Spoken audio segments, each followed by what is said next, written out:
What's up, everybody? Welcome to the GameOverGreggy show. I am one of your hosts, Greg Miller, alongside the producer/seducer, Nick Scarpino. Greg, we gotta get off this planet. Why? We gotta get off this planet. What's wrong with this planet? It's a good planet. Where'd that come from? I'm tired, man. I thought you saw the Pluto stuff, maybe the earthquake news. No, the Pluto stuff's super exciting. Yeah. Super exciting. It's nice to get a clear image of that beautiful planet. It's not a planet. It's not even beautiful. Colin, what is it? It's a dwarf planet. It's a dwarf planet. Over here, this is proud of Long Island, Colin Moriarty. Good to be here with you today. Good to be here with you, too. You're playing your new game with Portillo. Mm-hmm. I just hold it. I don't pull it away from him. I just hold it in a place where he doesn't want it, and he gets so upset. I don't know if he's upset he's playing. This is how dogs play. His tail's wagging. He's excited for the attention. I like how you say his tail is wagging, and it is the stillest I've ever seen. No, it was wagging. Like when he pulls it. That's just all his muscles in his body working. I'm not putting any pressure on it. I'm just not letting him take it. He's so elongated. He's a long dog. He is. Over there. The pure one. Tim Gettys. Let Tim host. So now you're tired, you think, from Comic-Con? Yeah.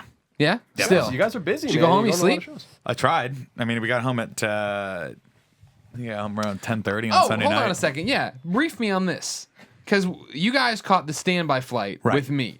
But you had to check your bags before you got standby. Right. So did you have to wait at the airport for 2.5 hours? No, it was only about we tried to get on standby for the 7:00 flight. You were on the 6:30 flight. Right. The guy looked at the listing of flights and was like, these guys aren't going to make it through security in time for the 6:30, so I'll put him standby for the 7:00. What he told us was he said he was like, there's no one on the standby list. There's 8 spots open right now, and the flight doesn't look full. So I'll put you guys in this. You'll for sure get on this flight. So I double check. We get through. We see you. We're like, hello. Hello. You're boarding your flight at the time. Yeah. We go to the other kiosk where the lady correctly informs us. She's like, no, you're probably not going to get on this flight because there's only 4 spots. You're on the list, but there's only 4 open spots, and I have to take her experience into account. And she was like, well, my experience dictates that you're probably not going to get on this flight. There's going to be other people that are going to come priority boarding, whatever, and they're going to get your spot, so you're not going to get it. However, I can put you on the 6:30 flight. The flight I'm on. Which is the one you're on, and you can for sure get on that. I can put you on that right now if you want, and you can just go. But your bags are checked at the 7:00 flight, so you're going to have to wait an hour to get your bags. The problem was the 7:00 flight was already delayed because as she was talking, the other person that was there picked up the phone and was like, okay, all right, 7:30? Really? Okay. Puts the phone down and goes, this flight's going to be a little late because the pilot isn't getting here till 7:30. And I'm like, can they just do that? Can they just call and be like, Yeah. I don't feel like coming in. It's I'm just all going to be good, like bro. a half hour late. Can they pull a Tim Gettys and Nick Scarpino? Be like, we'll be there at We'll 7. totally be there at and not 9. get And there till 9:30, you get a text, you're 10 out. 8. Right. So that's how that worked. But what was hilarious is that you saw us and you were like, oh, these guys are finally here. I'm waiting on the flight. It's going to be so amazing to get on that flight and get home before them. Rub it in their face. Rub it in their face. Then they gave us a boarding pass that was 20 seats ahead of yours. I didn't like that one bit. So you were C24 and we were C1 through 6. Yeah. And we got on the plane way before you. It sucked. And it was awesome. But so we land in SFO. Never heard. Did you have to wait for your bags for Yeah, it? we did. It was bull. Okay, How long did you wait? There's one rule when it comes to airplanes, and that is you either have Virgin, have a great old time, or you don't. And that's really all it is. Truth. So here we are with Southwest, and they're just like, man, I don't want to just be hating on airlines because everyone does that, but it's just like, good Lord. Southwest. I thought it was fine. I mean, The dude that helped us was Mark. the nicest. Mark from Shout the out to Southwest. Mark Shout out from to Mark from Southwest. San Diego Southwest He was Terminal. an exquisite gentleman. Yeah. He helped us so much, made sure everything happened. Except for the fact that he moved us to all this stuff that Nick just explained. Well, no, he could have just moved us to the flight Greg was on to begin with. He didn't think you'd Put make our it. bags to on be those fair, things. It was like 5:50 when we were signing up for all this outside of the security check right when you get into the airport, and the flight was boarding in 10 minutes. So if I were him, I would have been like, I'm not going to put these guys on this flight. There's no way they're going to make it. It's going to stress them out, and they're going to be pissed off. I'll put them on the 7:00 flight where they can for sure get in. It was he made the right choice, and also it wasn't that bad. We landed. We were like, one of our bags getting here, and the lady in SFO was like, they're going to get here in about maybe 30 minutes. So we went and got Burger Joint, came back, and they were there. Not a big deal. I mean, that was awesome, but it was just so unnecessary. It was all unnecessary. And it was like, why? I still don't understand how time works in the sense of our bags. Because our bags were on the next flight that the pilot wasn't even getting there till 7:30. How did we leave right then? And then our bags got there 20 minutes later. Well, I have a theory on that. I have a theory that they can just make up the time whenever they want by flying faster. We're going to make it up in the air. They always say that. They always say that. So Why don't you just always fly as fast as possible? I know. That's my other thing is I'm like, so if the flight takes an hour and a half, but you can theoretically, and not theoretically, you can physically get there in 45 minutes, why don't you always get there in 45 minutes? And I know it has something to do with the amount of jet fuel extra you burn, which I'm sure is incredibly expensive. But at the Colin same will tell time, you too, like the whole lunar things. there's a whole lunar thing too.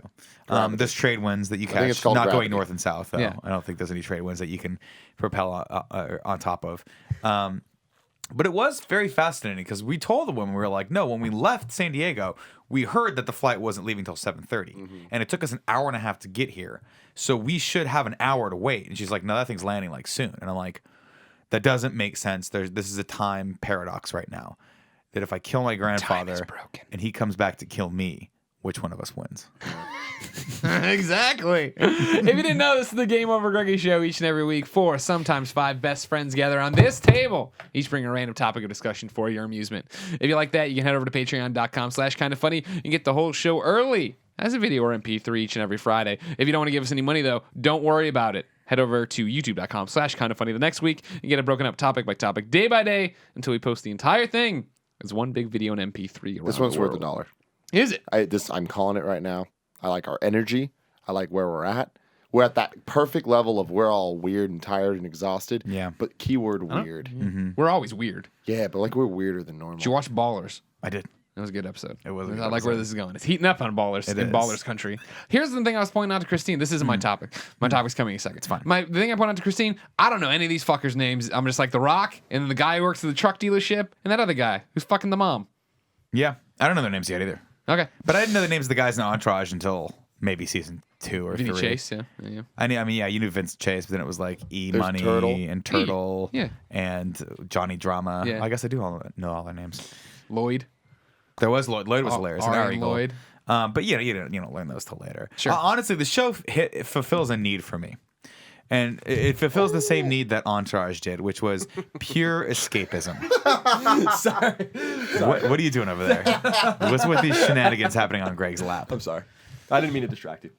No, it is I one of don't those. like interrupting people. Whereas I liked Entourage better because I'm more fascinated by the Hollywood lifestyle. Yeah. I don't really care too much about sports. Um, This still fulfills that. Hey, we are ballers. We're making a ton of money and being around all these people Yeah. and partying and having a grand old time. we should So it's send a fun. rock. Is this what Baller feels like t-shirt? That is amazing. We should do that. Somebody find out find out what t-shirt size the Rock is. He's probably a triple XL. My topic is a sequel to last week's topic of mine as well. Last week I wanted to know about superhero movies and which would be the first to collapse, and we had a great rousing debate about all of these things. There was Then, imagery.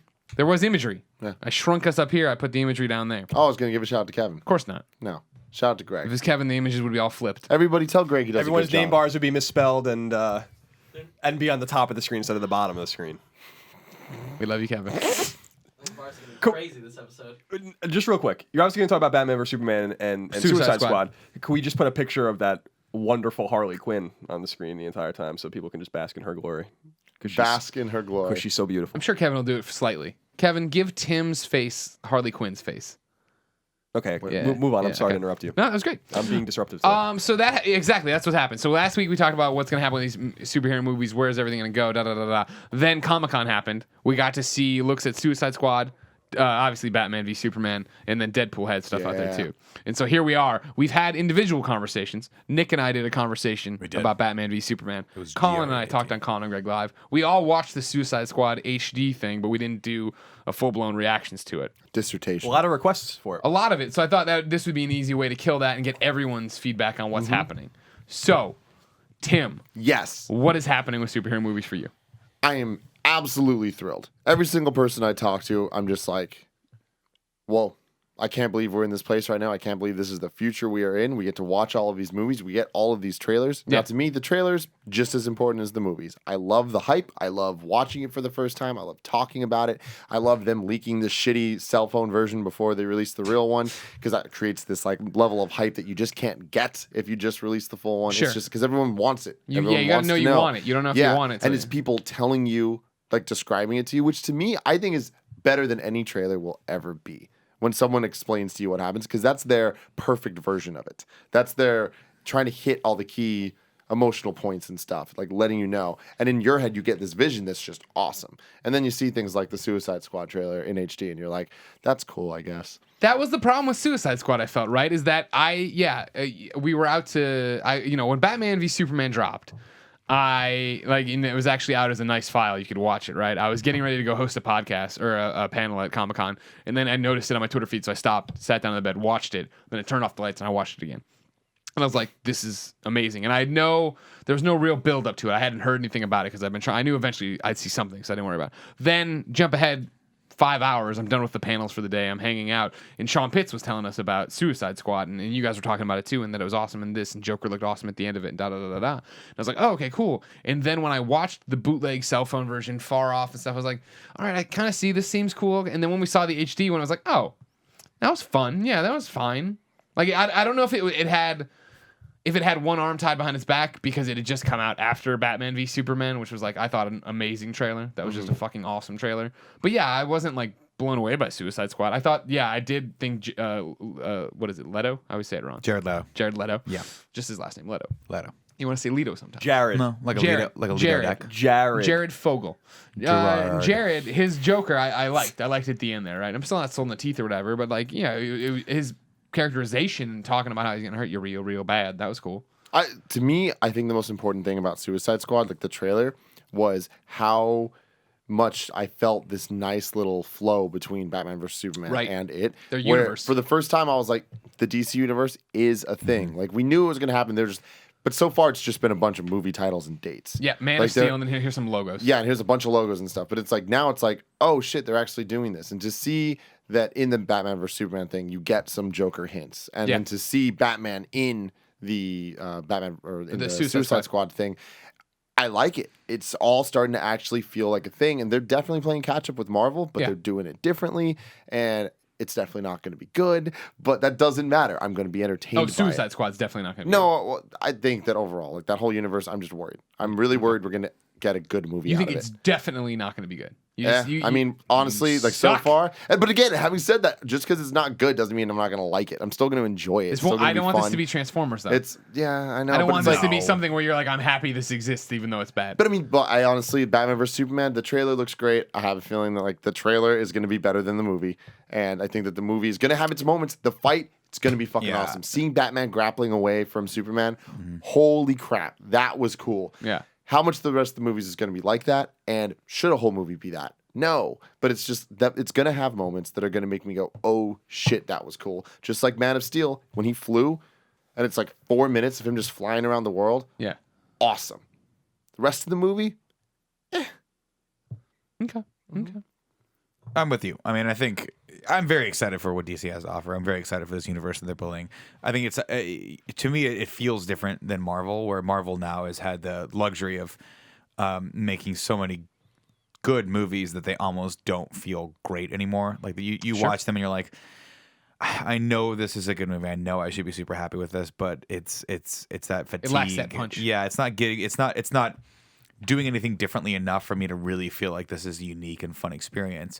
I loved Avengers 2. I thought it was fun. I don't know that I'll watch it again unless it's on cable and I just happen to flip to HBO at that specific time. But with the Suicide Squad specifically, I'm excited to see where they go with it because it's a much darker vibe. I was a little disappointed when I saw the full HD version of it because there was something a little bit more dark and grimy. There's a lot that you had to leave to your imagination when you watched something that's 200 by 200 pixels and it's moving constantly around. Mute it. See, this is no one saw this. Everyone thinks that we're being mean. Kevin flicked this off just now, and then he lifted up his shirt and slapped his belly, and then there it is. Yes. God damn it! Make the monkey dance. Jesus God. I see. My thing is like I feel like my first blush to Suicide Squad trailer was like, okay, that was cool. Like I'm gonna see that movie obviously. I feel like I like where they're going. I like the Batman cameo. I like Harley. I like Deadshot. I like what I saw from Joker. Right. And the other guys. And the other guys. Killer exactly. Croc. Yeah, no, I know. The fodder. The guys that are clearly going to die.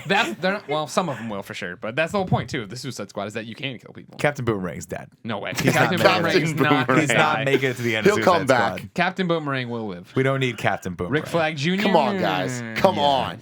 But anyways, no, I'm sorry. I thought this teaser trailer, this initial trailer, had a chance is similar to the Batman v Superman trailer. The teaser, right? The first one, where that was in IMAX and stuff. Where it came out and people were like, I don't know. I was like, I think if they did this and the ideas they're hinting at seem cool, and then we got the full-fledged trailer, and it seemed like even people who were hating-ass haters were suddenly, okay, the Dawn of Justice looks cool. Yeah, I mean, will it be a good movie? Who knows? The trailer's awesome. I don't think that it's going to be. I think it'll be a very, very entertaining movie. Yeah. Good. I don't know if that'll factor into the actual criticism of it. I don't think that it's going to be as impactful as The Dark Knight, which is what everyone's going to be comparing it to.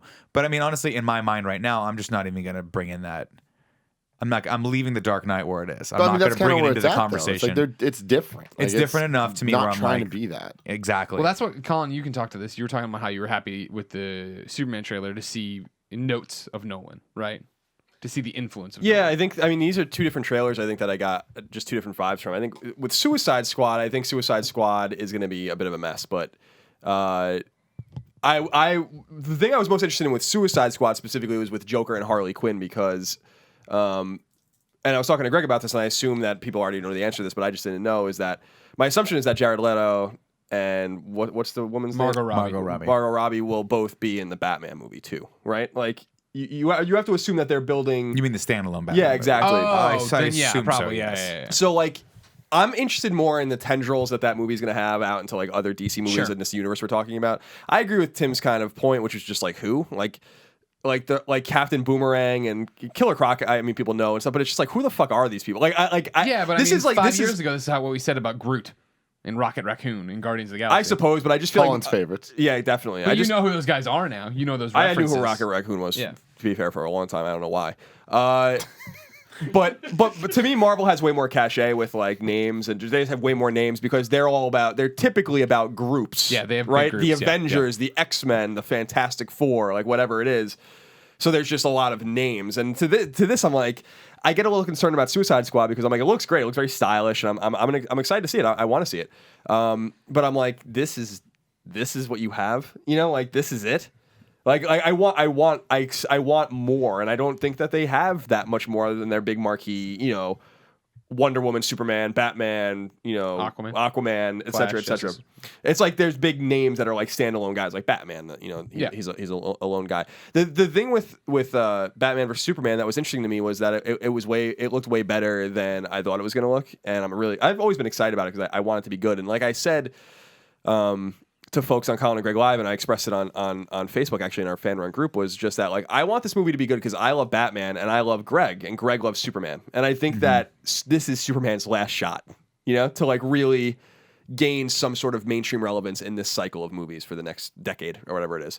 And Man of Steel, I think people were probably pretty hard on that movie, but people didn't like it, and the market's gonna speak to that. So I want this to be good, and I want it to resonate and make sense because I do want DC to have. I like what DC's going for more than than I care for Marvel. And it's not to say the Marvel movies I've seen, like I really loved Iron Man and etc. But it's just the over the top, like really corny and cheesy, like fucking superhero shit. I don't like that, and. That's the ironic thing to me with Batman vs Superman is that kind of is what this is, because Superman is like the ultimate fucking superhero, but like the old school corny superhero that can do everything. It's true. And Batman to me is more like the dark, gritty, grounded reality. And I'm interested to see the God versus man thing is actually quite interesting. The more I've thought about it, the more excited I get about that. I just don't want them to cop out, and they're going to cop out. It's all going to revolve around Kryptonite and how Kryptonite's going to, make Superman more palatable for Batman to fight, and then they're going to turn on Lex Luthor, right? So, like, I don't really quite understand why it's even Batman versus Superman as opposed to something that's maybe more. Because that's a great title. It is, but but it's a headline. Like, it's just to get people in, and like that's the way I see it. You're not going to call it Batman and Superman best friends. No, but I wonder if World's finest. What I'm saying is, I wonder if this would have been an interesting. I think about it. I don't pretend to know comics enough to have like a valid opinion on this, so just bear with me. But it's why couldn't this just been a Superman movie, and Batman's just in it, they're not equals, But they're using the professional wrestling motif to use Batman to get Superman over. Batman is super cool right now, and everybody thinks Superman's super lame and corny. So if you can bring Batman in and make a cool movie with both of them, or at least bring Batman fans in and show them Superman's not dumb, you get him over, which gets the DC universe over, which gets Justice League and the ball rolling. Sure. My one real tangible concern with Batman vs Superman is it looks very dense, and I don't. because everyone's ignoring Wonder Woman's in the fucking trailer too. And Yeah. like I'm like, That why, upset I'm me. like, why is she even in this? And I almost want this to be like 2 or 3 movies because it's just like it's like what. And it's weird because I usually hate when people do that. You know, that they did it with Hunger Games and the last Harry Potter and all these kinds of. They're just, you know, The Hobbit just extracting shit for no reason. But I feel like this specifically is probably dense enough to warrant 2 or 3 movies based on what I saw in the trailer. I will say the thing I'm most excited about though with Batman vs Superman overall is Lex Luthor. I think I like Lex Luthor in that. I think he's fucking unsettling and weird. And I think that even though it's a Zack Snyder movie, it's not going to be a Nolan movie. They are taking serious cues from Nolan. And I think that's fun and exciting. So I'm of 2 minds. Batman vs Superman, I think looks really great, and I want it to be great. And I think it has the potential to be great if they just don't cop out and don't do obvious fucking tropey shit in it. And then Suicide Squad, I think is probably not going to be good, but I think it's going to be very fan servicey, and people are going to DC nerds and comic nerds are going to enjoy it, and they're going to like seeing all these guys we've never seen before. I just get concerned about the resonance of everyone in that movie, but Joker and Harley Quinn. And I also started to ask the question of how much did they have to pay Will Smith to be in that movie, because Will Smith wouldn't be in Independence Day 2 because they couldn't pay him enough, and he's actually necessary in that movie, and he's doing this movie. Yeah. So I was like, that for some reason came to mind too, where I'm like, I'm really upset that he's not in Independence Day 2, but he's a fucking dead shot in the Suicide Squad movie. He's never going to play that character ever again probably, and then it's just going to disappear from the universe. So that's just a totally fucking random thought that I wanted to throw in at the end of my thoughts. I think the thing that excites me about Suicide Squad is that you do have these characters that don't necessarily need to live on, right? And so you can take those chances with Suicide Squad, whereas you can't have Batman die. Yeah. He's not going to die. Spoilers, Superman's not going to die. Spoilers, Lex Luthor's not going to die, and Wonder Woman's not going to die. Yeah. So at no point am I going to think that any of these characters are in actual peril. Joker and Harley are really the only 2 that can get through, and Amanda Waller, you imagine, without exactly dying at all. And that's what's cool about Suicide Squad, and the fact that it is cool that there's a bunch of unknowns, right? First off, the posters are going to be Joker and Harley and Will Smith, because that will sell tickets. People know who those things are, and we'll get behind them. I'm sure Batman will be involved in the background of something or whatever. They just comp him in the back of everything. He's always riding a car, just surfing. Surfing? I don't know. But then, the rest of the cast can die at will, and I really do hope they take a cue from Assault on Arkham, the animated movie, and Amanda Waller's explained to all of them why they're here, and they're like, well, why would we listen to you? And, well, you can leave there, but your head explodes. Yeah, right. The guy immediately gets their head blown off or whatever. Yeah, and you could. It is interesting though. You see the difference in the production value behind Superman v Batman and Suicide Squad, and there's a very notable aesthetic difference where Superman v Batman looks like they just poured money in it, and Suicide Squad looks like they've had to make some interesting choices. The first time you see Harley, she's in a chain link fenced off prison. But in my brain, if you're comparing it to Assault on Arkham, right? They had those badass pods, and there was a lot more pomp and circumstance around keeping these people in prison than there were than just normal bars. And so I think that there's going to be a sense of realism in this because I think by necessity, I don't know how much the movie was made for. I'm sure it's made for in the hundreds of millions, but I think that they have had to make some creative choices. And I like when movies start off like that. I like when movies don't get carte blanche. I like when they get, here's $100 million. By the way, 20 of it goes to Will Smith. Your above the line costs, or half of your budget goes to your actors. So you have to make a superhero movie with X amount of dollars. Go and the first thing people normally do is go, shit, the story better be really good, better be really compelling. So my hope is that they looked at it and said, how do we make Iron Man 1? How do we go back and make Guardians of the Galaxy, not Transformers? Let's just go. People will buy this movie. I don't think they're going to do Transformers. Yeah, David it's Ayer's a cool an amazing opportunity, director, man. so. It's cool because I am a huge comic fan. I read a lot of comics. I know nothing about Suicide Squad. That's until the movie was announced. I didn't I've never read up on it. I never cared. Now I'm interested, and that's interesting. I'm in a different camp with Guardians of the Galaxy. And I feel like a lot of people didn't know what that was. I did know what that was, but it's not like something I knew the entire history of. Sure, right. But I was excited for it, and then the movie came out. It was fucking awesome. So now, knowing that it's possible for it to be good, even though I don't really have this investment with the characters, it's exciting. I don't think it's going to be good. It's going to be fun, though. I guarantee I'm going to enjoy the movie. I know that. Yeah. But I'll tell you what, guys. That Deadpool trailer. That's what I'm most excited about. Batman vs. Superman is awesome. The trailer looked great, all that. But Deadpool, was it anything more than I thought it would be? Absolutely not. It was exactly what I thought it would be. And I am so happy about that. Because they could have fucked it up. They could have not gave me that. But they didn't. it's gonna be good, guys. I'm interested in Deadpool. I'm interested in Deadpool just because you can do a lot more with Deadpool than you can.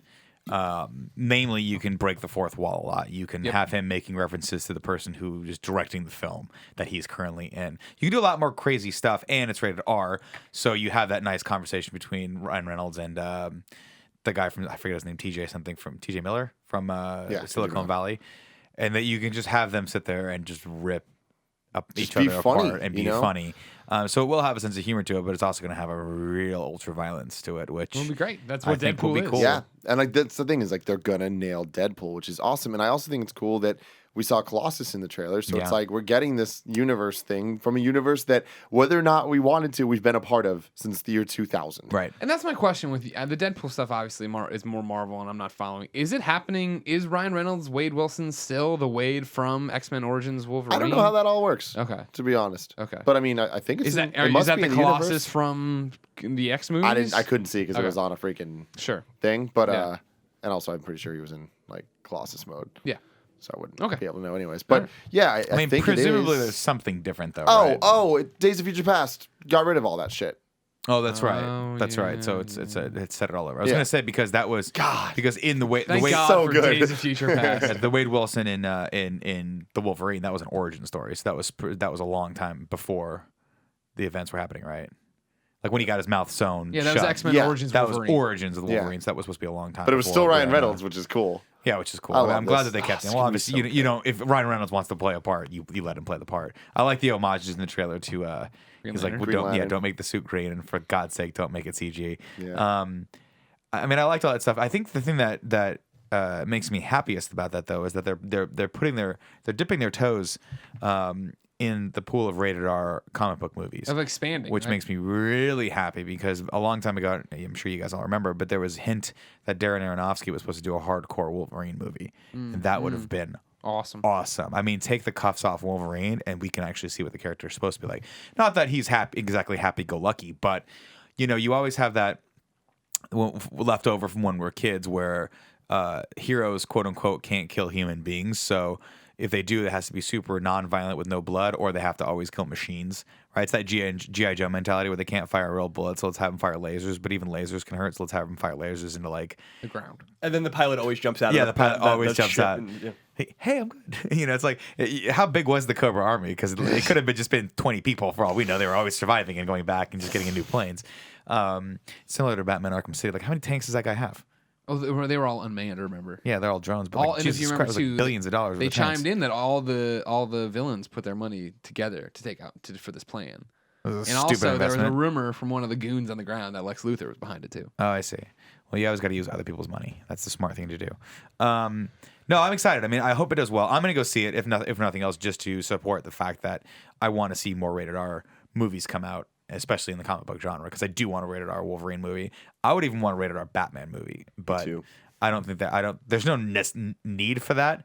But if you were going to do The Dark Knight, and you're going to wanted to do The Dark Knight Returns rather, and you wanted to do it like verbatim or you know, specifically following the source material, I don't know that you could do that and not have it be an R movie. Right. I mean, he's brutal in that. I'm gonna spoil one little thing. Just it's a cool tidbit about '89 Batman from Who Killed Superman Lives, the documentary. Oh, can I borrow that tonight? Oh, Yeah, sure. don't spoil it. It's one line. Just plug yours if you don't want to hear it. When in '89 Batman, when you know Keaton grabs the guy and he goes, "I'm Batman." The original line was, "I'm Batman, motherfucker." No. Yeah, and Warner Brothers wouldn't let him do it. They made him pull it. That would have been bad. That would have been bad, but it's just funny now to think about Batman. That would have been I'm one of Batman, those where I guarantee they filmed it, and Tim Burton would have been like this. You know, hey Michael, let's do it one more time without the motherfucker. Well, it wasn't him. I mean, that's how it was written. It wasn't like he No, was I know, but I yeah. guarantee that's one of those where you watch it in context and you want to say you Well, get it's what's funny. called a It's safety. funny because You're then like, when let's you get a jump safety take to on what is that it, with All a- Star Batman and Robin? Remember when they did that? And there's that line where he's like fucking driving. You've read this comic? I'm looking at you. No. Okay, whatever. He's driving the Batmobile and he's looking over at Dick Grayson, who he's just saved, and he's just being fucking totally brutal. And he's like on this rant. He just goes, "I'm the goddamn Batman," and that became a fucking running joke forever. Like, what the fuck is this? Why would you tell this like kid mourning his parents you're the goddamn Batman? Jesus. But yeah, that's my take on that. What's up, Colin? I was just gonna say what I'm most intrigued about is Marvel and DC are both creating these universes, as we've talked about, that are contingent on the success of. It's like they're dominoes. It's contingent on the success of The next one. each previous movie, and I think I expressed this to Greg, but as I want the Batman and Suicide Squad to be good, but part of me wants them to fail because I almost want them to be like we like just go back to Christopher Nolan and be like, please help. That's not happening. And Christopher Nolan be like, you better have a lot of money because I said I would never make another Batman movie. And obviously people were talking about how he's like executive producing, blah blah blah blah blah. But I was bringing up the point like Ridley Scott is the executive producer of The Fucking Good Wife. It really doesn't mean anything. But then I went back to the point that he did though. He did have stuff to do with this. Yeah, it's different because I mean, yeah, executive producer could mean nothing or it could mean a lot. And in this case, like, didn't he? He was like, he's the guy. Godfather. He is the Kevin Feige of DC. The universe? Like he is the grand godfather of Puma now. They have inducted him as that. But that was the thing I was expressing was, unlike the Marvel movies, which are scattered throughout different studios and had not even really been interconnected because of studio drama and all this kind of stuff, so like Spider-Man and X-Men and all this shit. But the precedent for DC movies now is extreme. It's way higher than Marvel because the Batman movies are just Nolan's Batman trilogy are just supreme movies, and I'm interested to see how this all goes if they're not good, because it's really got to be pretty fucking daunting to follow up Christopher Nolan, you know, when you're making the next movie like after him with the character that he really brought back. After the fucking campy ass shit in the 90s. So I'm super interested because I think that the expectations are different. Like there's an expectation of quality with Marvel and the movies are probably going to be pretty good, most of them. They're not special anymore because they're just doing them over and over again. It's like a fucking machine. It's a factory, but they're intertwined and they're whatever. But I feel like with DC, the expectations are going to be different because these are the example I used was I think with Greg, and I think I've brought up before, is that like the Batman trilogy was so ingrained in popular culture and like crossed boundaries and lines apart from nerd culture and kids and just excited young people, that like my dad was telling me shit I missed in fucking Batman. You know what I mean? Mm-hmm. And that was weird to me. My dad's not gonna go see the Avengers, but he did see those Batman movies in the theater, and when he would fill me on certain things I missed, I'm like, what the fuck are you talking about? He's like, no, this happened, and I'm like, how do you even know that? And I feel like it was that mass appeal that was super interesting. See, I don't know, man, because I think Marvel has that too, especially now with the Disney shit. Yeah. Like Marvel it's a family affair. Like whether you're a kid or an adult, like. You know about this shit. It's a family affair, but no, I don't agree that like my father who goes to the movies every weekend with his girlfriend and they go like religiously will ever see a Marvel movie. So I just think that these are the cinematic qualities of these movies are probably very different. One makes way more money than the other, but they both made a lot of money. But I guess what I'm saying is like none of them are standing in the shadow of Christopher Nolan except for Batman versus Superman. That's the one. So I'm just super interested if it doesn't work out, is there going to be a reactionary movement being like, fuck, you know, we did it right and we can't do it that way anymore without the person that's doing it, so we need to figure out a different direction. And then does it have, like I was saying before, the dominoes, does it have a domino effect and it affects Aquaman or affects other movies where it's like, fuck, we need to rethink everything because Marvel's just so ahead of the game and the universe is more congealed at that point, as opposed to you saying there's if Christopher Nolan is the godfather of what DC's doing, then they're only 3 movies deep. You know what I mean? Yeah. And what's interesting is I don't, and I'm not a fly on the wall, obviously, but I don't think they're what do you want to call it? Not temple, whatever. Their markings, the things they're trying to hit, their projections are based on Dark Knight. I think they're based on Marvel. I don't think they're going for Dark Knight anymore. And I think that's the whole thing, is that when you're talking about it, you're talking about it. Yeah, like right now it's interesting because if they fuck up these first few steps, and Man of Steel honestly was well received. It was like people like me were like, you were like that. There's some people who say it's the best Superman movie they've ever seen. There's plenty of defenders out there. Love it. So like, but the thing is, like, if you fuck it up again and then let's say Batman v Superman's not good and Suicide Squad's not good, they've totally fucked up the entire trajectory of that thing and they're locked into it, right? The Wonder Woman, the Aquaman, the Justice League. Yeah, it sucked. And then things really fall apart because, like we were saying, they're leading also, and I respect it, with their big guns. I mean, that's what you're supposed to do. If Batman and Superman don't resonate, guaranteed Wonder Woman and Aquaman are not going to resonate either. So you know what's funny though? I'd be willing to bet though that I think that all they need to do is make an entertaining film for the Batman v Superman, and when they make the standalone Ben Affleck Batman, it'll be bonkers. It'll do so well because that Batman is going to be the Batman that carries people. That's going to be the Batman for the next 10 years. I mean, that aesthetic, that style of Batman. The problem with the Chris Nolan That's what he said about Brandon Routh, though. I remember. Well, what? Well, when Brandon Routh but the- came around and Superman Returns happened, I remember being like, well, even if this doesn't do well, there's- that's Superman for the next. But let's mince no bones about it. Like that, there's a far cry from what happened with Superman Returns versus Man of Steel. Like Man of I Steel know was that. a I'm good saying- movie. I'm saying- it just wasn't great. It didn't continue. No, I'm just saying removed from Batman. You're saying sight unseen on Batman, sight unseen on Superman. I was like, well, Brandon Routh's Superman for the next 10 years. I'm gonna get at least 2-3 films out of this. Sure, but I don't think you think there's any way, shape, or form that Batman v Superman is going to fail. It depends on what the definition. of Critically, fail it's not. Commercially, it's not going to fail. Critically, it could, and I think that Well, that yeah, will but have, critically, that will Avengers have, 2 didn't do as well as Avengers 1, right? Like all of these movies, we have to draw when you're comparing these to each other, you have to draw the difference between what is good and what is popular, and these will be tremendously popular. They are going to make a ton of money here and overseas. So I don't think there's any way, shape, or form we're getting another Nolan verse or another Nolan movie in that style ever again, just because there will be no reason to go back. This is a huge plan that they're going all in on. Yeah. And they can't step back. And also the hard part with the Nolan universe was that you can't put Superman in that universe. It doesn't work. You can't put all of, like Mr. Freeze Aliens. and all of these characters in it because Killer the Croc. reason the movie was so impactful and awesome was because his original concept was a direct antithesis to what had come in the Joel Schumacher films, which was how do we make a Batman film if Batman was a real person? If this world were real, using the constraints of what we know as reality, how can Batman exist? And he had to do it through cunning, training, and a tremendous amount of money. But then suddenly that aesthetic and that world gets torn apart the second you have a guy fly in on his own accord and just kind of chill there, right? Even Killer Croc wouldn't make any sense. No, it doesn't make any sense at all. There's two things there that I think are important, and I'll talk about the Superman thing in a minute because that is a huge problem I have with Batman versus Superman generally.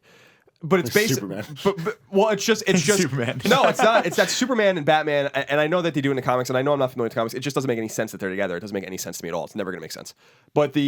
Because they're just, admittedly, my mind is in Nolan's Batman, you know? Mm-hmm. But to me, the reason I always took the Batman, even when I was a kid, even though there were some more supernatural or fantastical elements to it, is that it was grounded. Batman's always been grounded. It's just a matter of how grounded it is, and it got fucking really grounded with Nolan, and that's why it was fucking good, you know? And Yeah, so but- I was always excited. Killer Croc might be an exception, or Poison Ivy, but I think they can do them. But I was always excited. How would you do Mr. Freeze?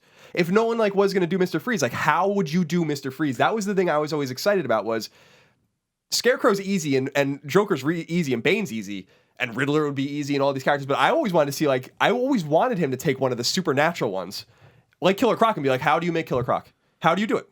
You know, figure it out. And make it real. And that was always what was so exciting to me. That's the point I'm trying to make, is that DC, just with Batman and the popularity of Batman, made something grounded and something real. And that's what I was talking about with my dad. And people believed it.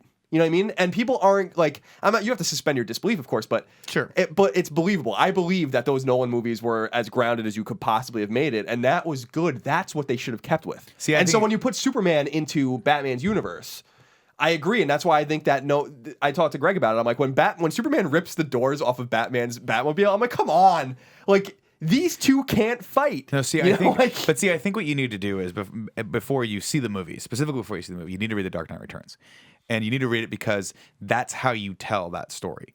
And there's a lot more depth to it than just two people squaring off against each other, one who clearly is going to win no matter what. And I don't want to spoil anything for you, but that to me is what that can be. And if it's anywhere close to that, it'll blow Marvel out of the water. It won't be, unfortunately. I don't think they'll get as close to, I don't think they'll have the impact that The Dark Knight Returns, the comic book, had. But if you read that, you'll look and go, oh, okay, if you do treat this from a way more adult perspective, you can get a very, very impactful story told. But also the problem with the Nolan movies is that when it's so, I'll disagree in that I think the third movie took a sharp turn downward. The realism kind of started to destroy it after a while because it became a product of its own, of that own environment that it created.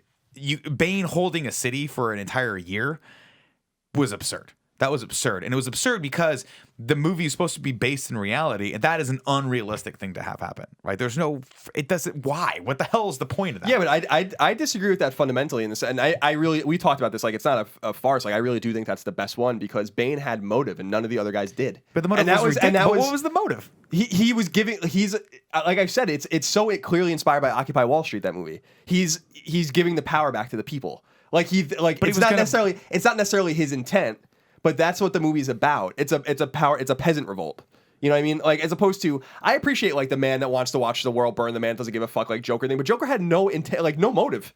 So like, it was fun to watch, but why the fuck? Like, my question is, why was Joker doing anything? Well, see, but that's why that movie was so good, and why The Dark Knight Rises wasn't quite as good. It was because there is a morbid fascination and curiosity with watching someone who stands for the moral right and will not kill and is based in reality go up against something that has no laws and no constraints. Right? That's what a lot of people resonate with The Dark Knight, is that they wrote a character, and let's not mince any bones about it. The Joker made that movie because the Joker was so well done that no matter what you could do as a logical person, you can't beat him. You can't beat that character. And even at the end, one could argue that he didn't beat him. The only way to beat him would have been to kill him, and you can't kill him because it would break his moral code. So the Joker always wins because he's always alive, right? With The Dark Knight Rises, I think it was just so farcical and so fantastical that you're like, how is this even going to be how's he going to, why is all of this happening? Whereas with the Joker, you're like, I know why it's happening. Because the Joker wants it to happen, because we have no control over our lives, and that's what the Joker really kind of signifies for us. I don't necessarily disagree with that point, but the reason Rises is so good in my mind is multiple reasons. I think it's clearly inspired by political events, and I think I like the idea of a guy coming in and just, he's all about anarchy and lack of control. He gives the city to the people. You know, and I love there's little lines in the movie and little scenes in the movie that are awesome. I love Catwoman's line when she's like, she said something about how you guys have had so much and you've left so little for the rest of us, or whatever. And I'm like, that's a fucking awesome line, and it set the whole rhythm up. So like when they're in all the mansions and they're having parties and just like, and people are hiding from the mobs and stuff like that. I'm like, this is awesome, and it ties back to Batman Begins because it's because of Ra's al Ghul right? Ra's al Ghul. And like that was the problem with the second movie, is that they didn't touch on anything that happened in the first movie at all. The movie that wrapped up the trilogy was the third movie directly. Sure, but the way in which they wrapped it up, and Bane is from that group. And that was and that was awesome. But the problem was Ra's al Ghul's original intention was to have the city purge itself by an upheaval that would eventually just basically, he wanted the city to just kind of all of the scum just tear itself apart, right?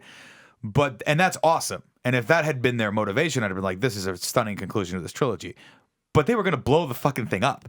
They were going to just nuke the city. What was the point of that? With themselves in it, I might add. That's what I loved about it, is Bane was totally suicidal. But that was totally like, and that's where it started to break down for me, was I was like, wait a minute. The grand plan is just to blow the city up after holding it hostage for a year? What is that proving, right? Whereas the Joker had a point to prove, which was that if you think you're in control of your life, you're not. There is no such. This thin veil of society breaks down the second I forget what the line is, but the second you introduce a little chaos into it, everything goes away, right? And that's awesome because that's reality, right? We have the social contract with each other, but the second anything happens, we all turn into animals, and we saw that in the second one. What was Bane's grand message sending out to the world? Hey, by the way, when you hold the city hostage, it turns on itself, and then when you blow it up, it blows up. That's it.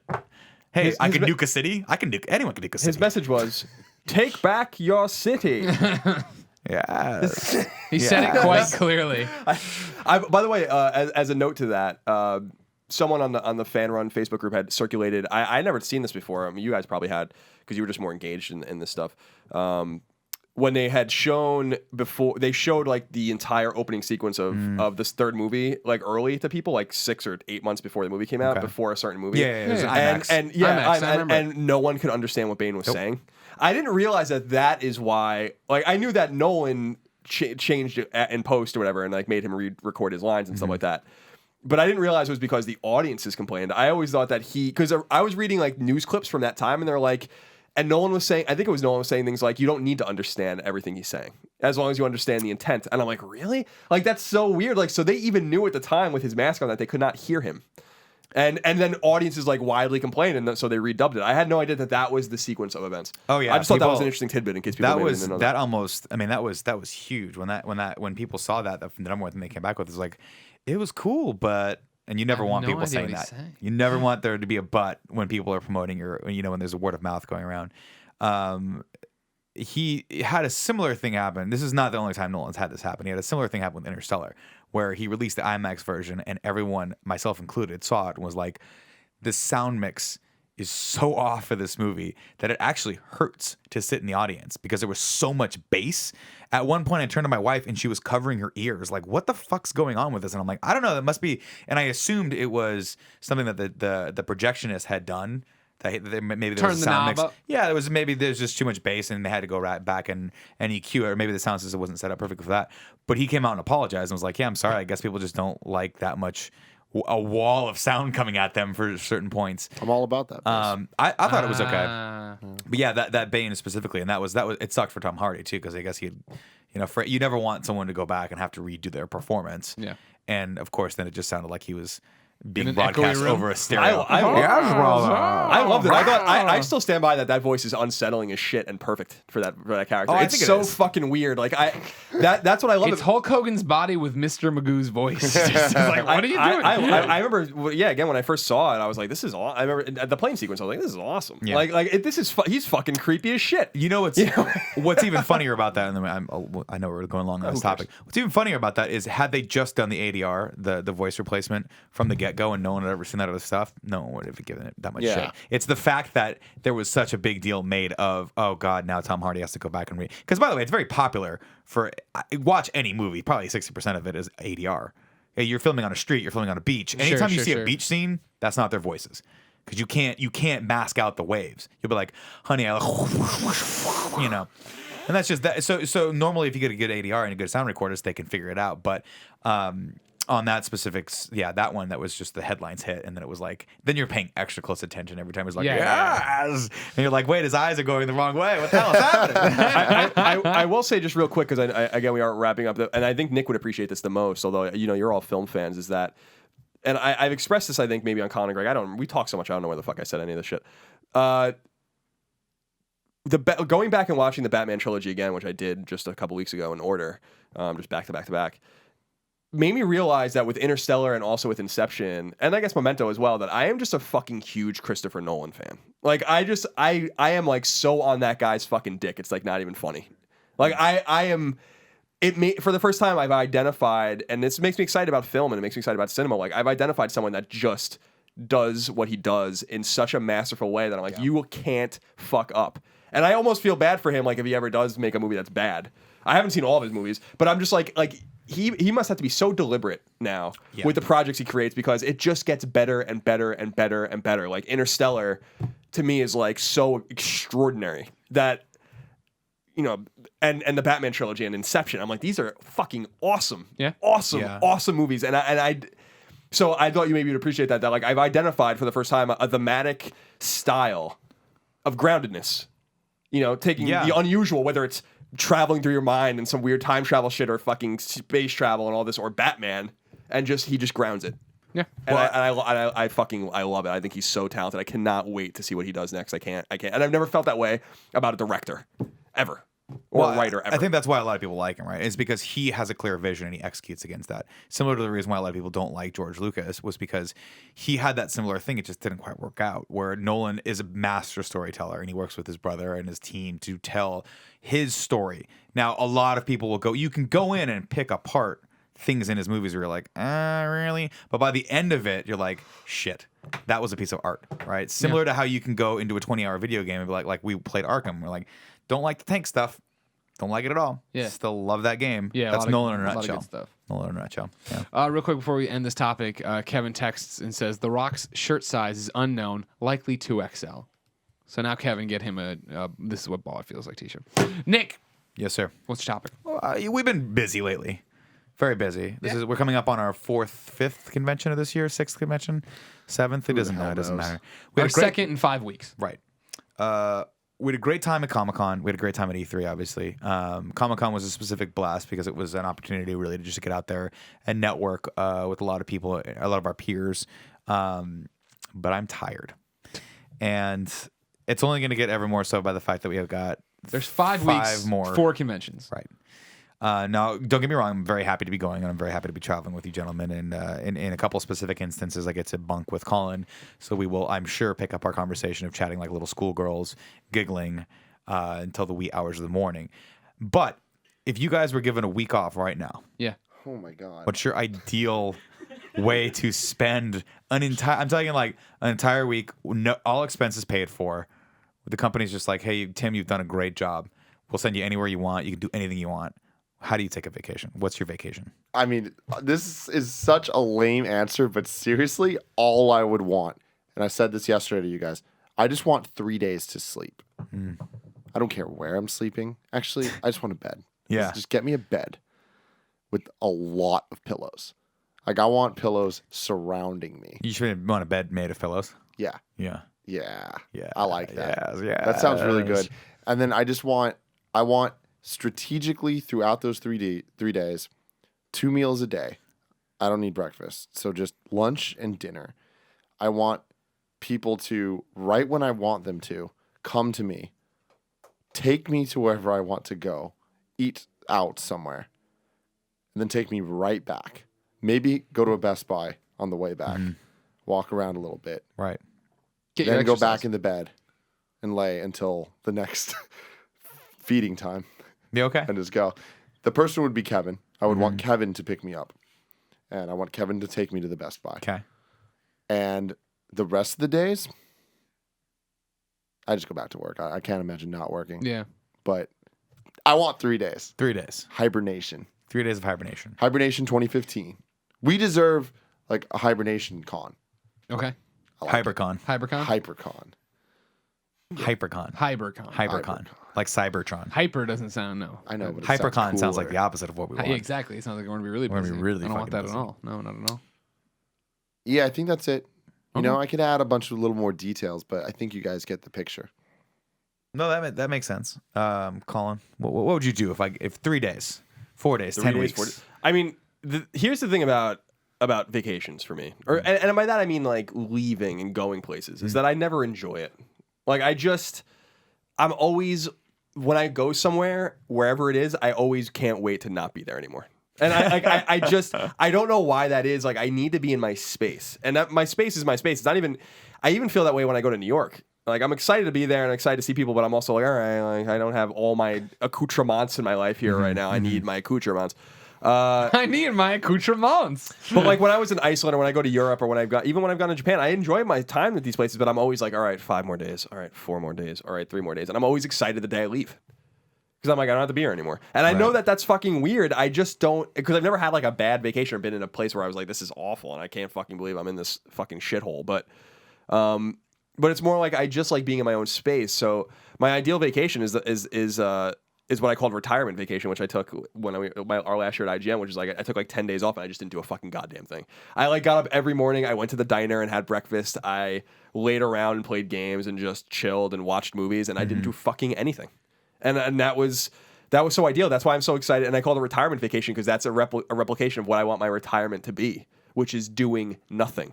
You know, my uncle, who I love very much, is about to retire from his job, and he built a new house and he's leaving the island. And I was asking him, what are you gonna do?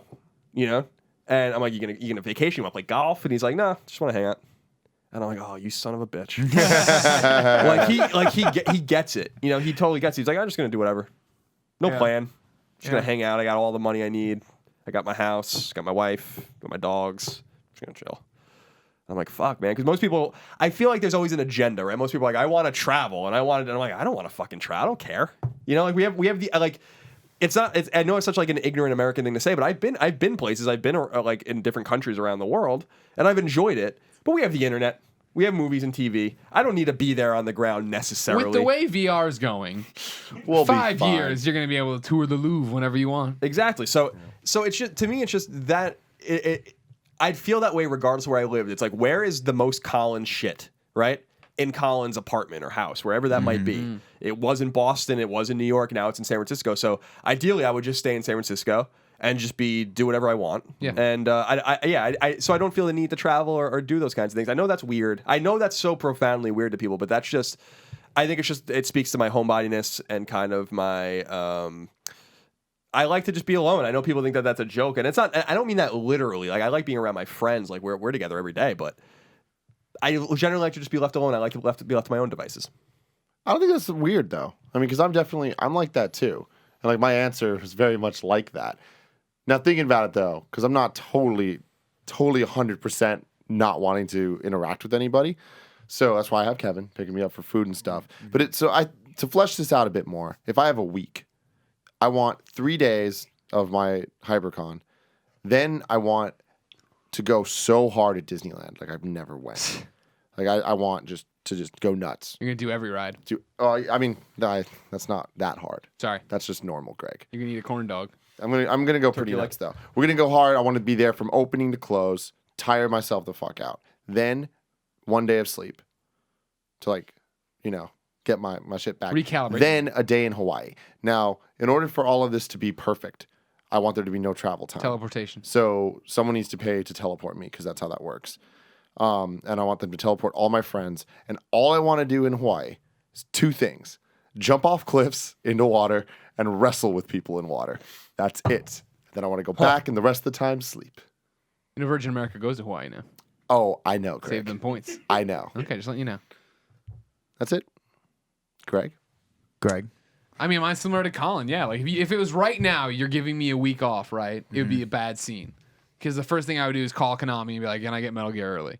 Can I get I don't want to burn this week off and not have something to play. Right. I want to have something I'm all in on. This is what I want to do. You know what I mean? So I would do that, hit them up, or Fallout. You know what I mean? Like in a perfect world, I'm going to delay the weeks to one of these points in time. Right. So I can do that. And then wake up when you wake up, play games, go out for a pizza, hang out, walk Portillo. Yeah. I'm just like Tim. I'd be drawn back to work, clean up the YouTube pages. You can delete all this playlist, by the way. I was looking at them last night. I'm like, I'm never gonna have time to read. I will. I'm never gonna have time to put these into another playlist. Yeah. So fuck it. I'll just make re-find notes all of my anything that shit. looks important. Yeah, well, I mean, it's just dumb shit like that. But it's maybe I would go to Colombia. I like going to Colombia and visiting, hanging out with friends and family there. You know, do a football weekend like I did. I guess not the real. Last time for vacation, went to Mexico for that week. Right. Before that, went to Missouri for a week and hung out in Colombia. And I liked Colombia, Missouri more than I liked Mexico. I would rather stay in Columbia, Missouri a week, where I woke up me, Christine, and I woke up whenever we wanted to. We went downtown and ate either at Shakespeare's or CJ's for wings. Then we walked over to Shortwave Coffee and we played Freedom Wars at the table. That was perfect. And it was bookended by football games. That was a perfect vacation. Now, that was a perfect vacation because the game I wanted to play was portable. Big asterisk there. You see what I'm saying? Like if Metal Gear would have been out then no, I don't want to be in Missouri. I want to be fucking around the big TV. Interesting. I don't want to go anywhere. Yeah, see, I think the reason I bring this up a little bit is because my wife and I were talking about this last night, where she was like, she obviously works in the city and feels locked into the city, right? She doesn't travel nearly as much as we do. Yeah. And so I think my initial gut reaction is I just want to stay here and do nothing and recharge. But then I think back to the times when she has gotten me to travel somewhere else. And I think the power of that for me, bless you. Thanks. Is that when I do go somewhere else, I don't take the work with me. And I do physically feel like I'm removed and recharging the battery and disconnected. Where if I stay in my home, eventually what's going to happen is I'll be like, the first day is awesome. I'll sleep, where I'll do all the things I normally like to do. I'd go to Starbucks in the morning, read a little bit, hit it a couple times. Just slowly. Just a 4-hour jerk sesh. Oh, I thought you were. What are you doing over there? I'm moving my leg. Okay. You got me aroused. Jesus, my pants are getting too tight over here. Fantastic. But then inevitably on the second or third day, what happens is the phone starts to come out, and then I see an email real quick. Let me get the I'm laptop texting out. you. Hey, I know you're on vacation, but can I get a lower Can I third? do this thing? So to me, I think the optimal way to do it is how I normally go on vacation with my wife, where we just go someplace and chill, like nice hotel room. Not too far away, not a crazy flight, so I'm jet lagged, so it takes me a day to de-jet lag before I can actually relax. Preferably somewhere in the United States. It could be Hawaii, but someplace where my cell phone still works, so I don't have to worry about any of that shit. And then just, big comfy hotel room, nice view. We walk around a lot so we can tucker each other out, go to a nice dinner, come back, chill, maybe order some room service in the morning or so at some point, and then a massage appointment here and there, just to kind of work out the rest of the tension. And then just me, my wife, and a big hotel bedroom. That's it. That's really each other out. And occasionally, like if we're like down in Santa Cruz, maybe that hotel room has a lot of freshly made cookies that I would be okay with. When my wife and I do that sometimes when we travel, we'll hit one place and we'll hit it hard. Like last time we went to a place called the Cookie Factory. No, Cookies on Wheels. something like that. Cook. No, but when we went down to Monterey. Oh, was it Monterey? What's the we went to Monterey one time and we found this cheese place and I was like, bam. We're just getting a lot of cheese and salami and crackers. Okay. And we just subsisted off of those for like an entire day and a half. Nice. Then I felt really bad. Yeah. Right after. You're all sodium. Yeah, it was bad. But I like those opportunities. That's why I'm happy. I gotta talk to my wife a little bit more about that. But it is hard because wrapping your head around getting back on a plane right now for pleasure doesn't sound pleasurable.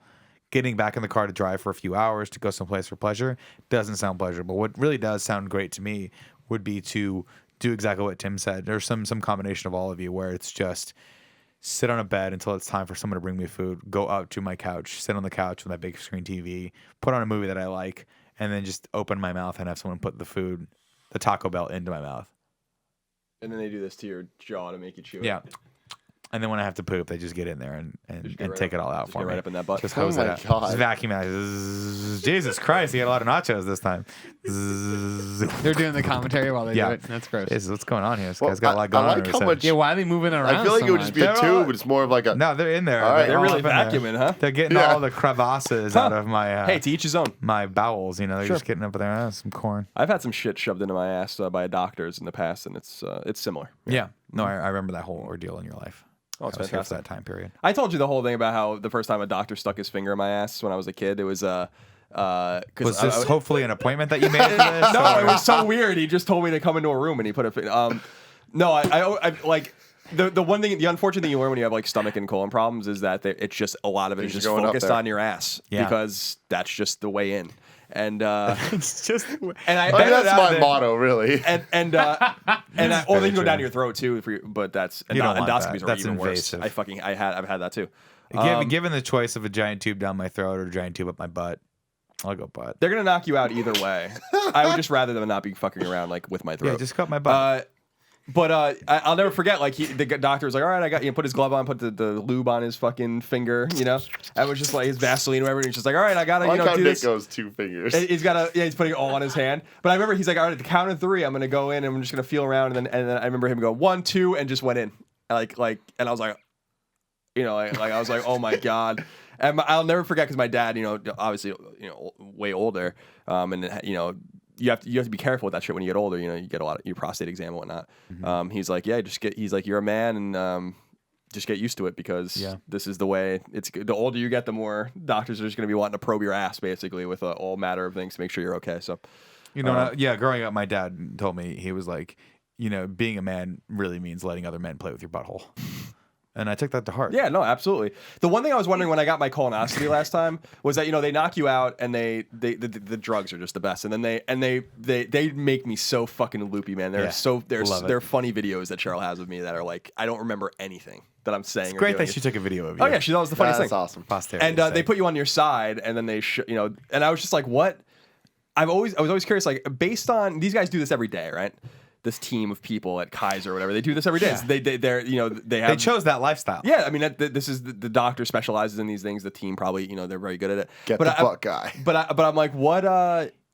I wish I was cognizant enough to ask because the doctor was talking to me. I remember the doctor talking to me and be like, he was literally like, you have no idea what I'm saying. So I'm just gonna talk to you later. Right. Because I was like so loopy and weird. Right. But I wanted to ask like, what is the nature of my ass compared to the asses that you've probed before? Am I in like the top 10 or 20% in terms of cleanliness and shape and size? In other words, is my ass good? When you saw my ass, was it better than usual, or were you disappointed that the ass Yeah. wasn't as good? Yeah, yeah. And I don't. That can mean anything. The nature of the hole, the hairiness level, the fat content, Smoothness, smell. Exactly. There's a tightness factor too that you're like, I want it to be as tight as humanly possible, but Sure. then that's kind of the opposite of what the doctor wants because then he can't get a couple knuckles in there. Sure. You know what I mean? So I wanted to ask someone like, what is the nature of it? And I'll tell you again. I 100% woke up during that colonoscopy. I'll never forget it. Like I think I told you guys like, and people, you have false memories when you're drugged like that. But I swear to God, I woke up and like a male nurse like jumped on top of me. Like to like make me not move. Like I could feel something like in my ass and in me, and I like jarred awake. And I remember someone like coming around like almost like bear hugging me because if I kept moving, I probably would have ripped something and like killed myself. Yeah, that's like I bad. remember that really clearly, and then I was just back knocked out again. And I'm like, there's no way I made that up, right? But maybe I did. I don't know. It was scary. Like it's a scary thought. It's like I'll never know if it's a real memory or not. But my question to you, and this might be getting a little too personal, There's probably nothing you can ask me. but that's when you super woke up, yeah. was there a part of you that was aroused by the whole occasion? No, because Did you look down and see yourself just like, Jesus Christ, I've never seen something that erect in my entire life. No, and I'll tell you why. I'll tell you why. It's because when I wake up from my endoscopy or colonoscopy, I am so wasted that I wouldn't have time to enjoy the moment. You know what I mean? I am so fucked up. Right. So for some reason, that particular drug does something to me like that it's not supposed to do. No. Like it's supposed to knock you out and make you loopy, but I am fucking wrecked. Yeah. On that shit. Like, Yeah. and I kid around with the doctor the first time. He didn't like it very much. Or one of the nurses where I'm like, man, those drugs are like awesome. And I think it was like the nurse where just like looked at me and was just like, the fuck's wrong with you?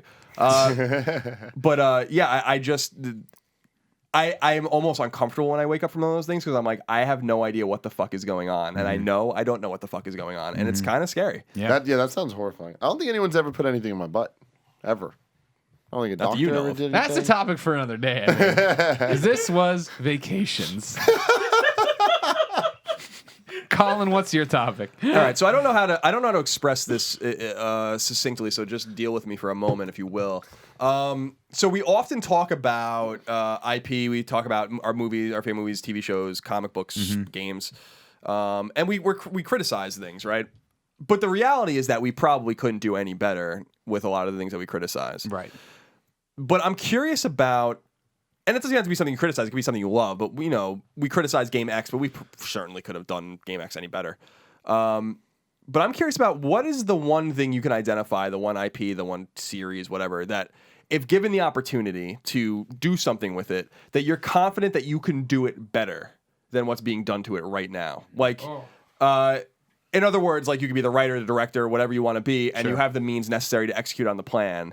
What are you confident in that you could do better than what's being done with it right now? So, for instance, I've criticized, I don't know, Arkham Knight's tank battles, but I don't know what the fuck I would do. I can't do it any better, I mean, that's just the reality of the situation. But there's something specifically that I think I can actually do really well. But before I answer, I'm curious what your guys' answer is to that question, if it makes any sense. It does. It makes sense.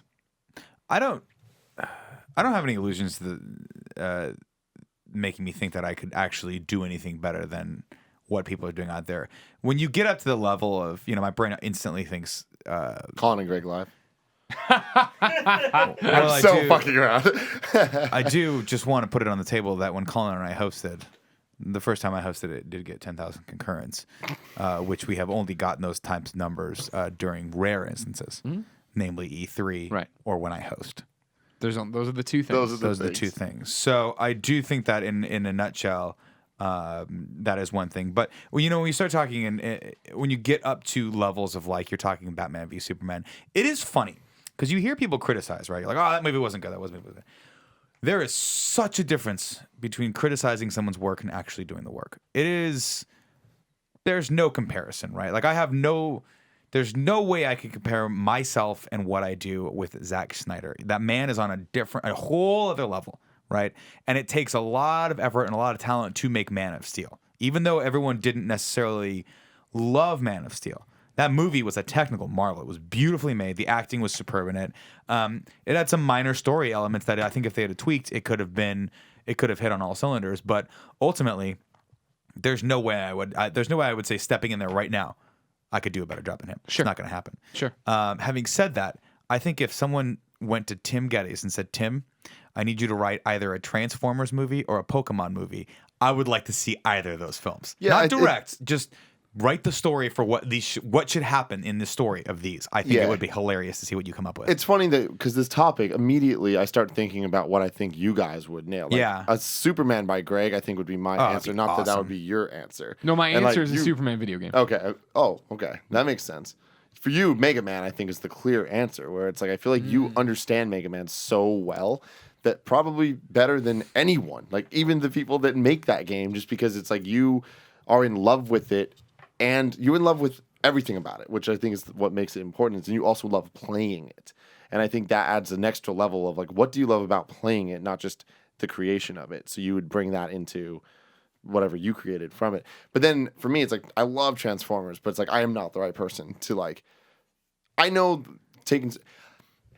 I've said this a million times. I'm not that funny of a person, Yeah, you are. but I You're know kind of what's funny.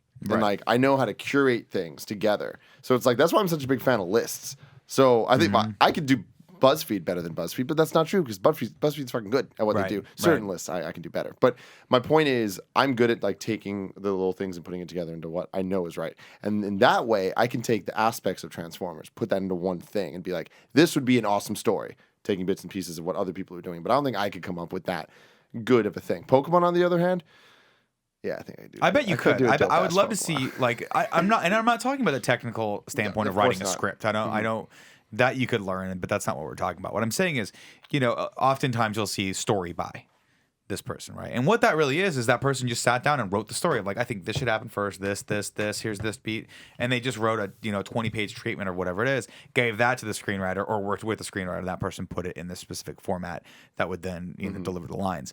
I think I think you could do that for Pokemon. And I think it would be Yeah, I think Pokemon awesome. would be And I think it would be just the right amount of modern with just the right amount of fan service for the without classical. it being just like Without it being bad. obnoxious. And I think you would also be good because you are an adult who has the perspective more often than not of younger generations with that adult mindset, if that makes sense. And that's the single most important and powerful thing for a storyteller to have, especially when you're making a movie or movies. It's Brad Bird has it, for instance, right? When Brad Bird goes to make an animated movie.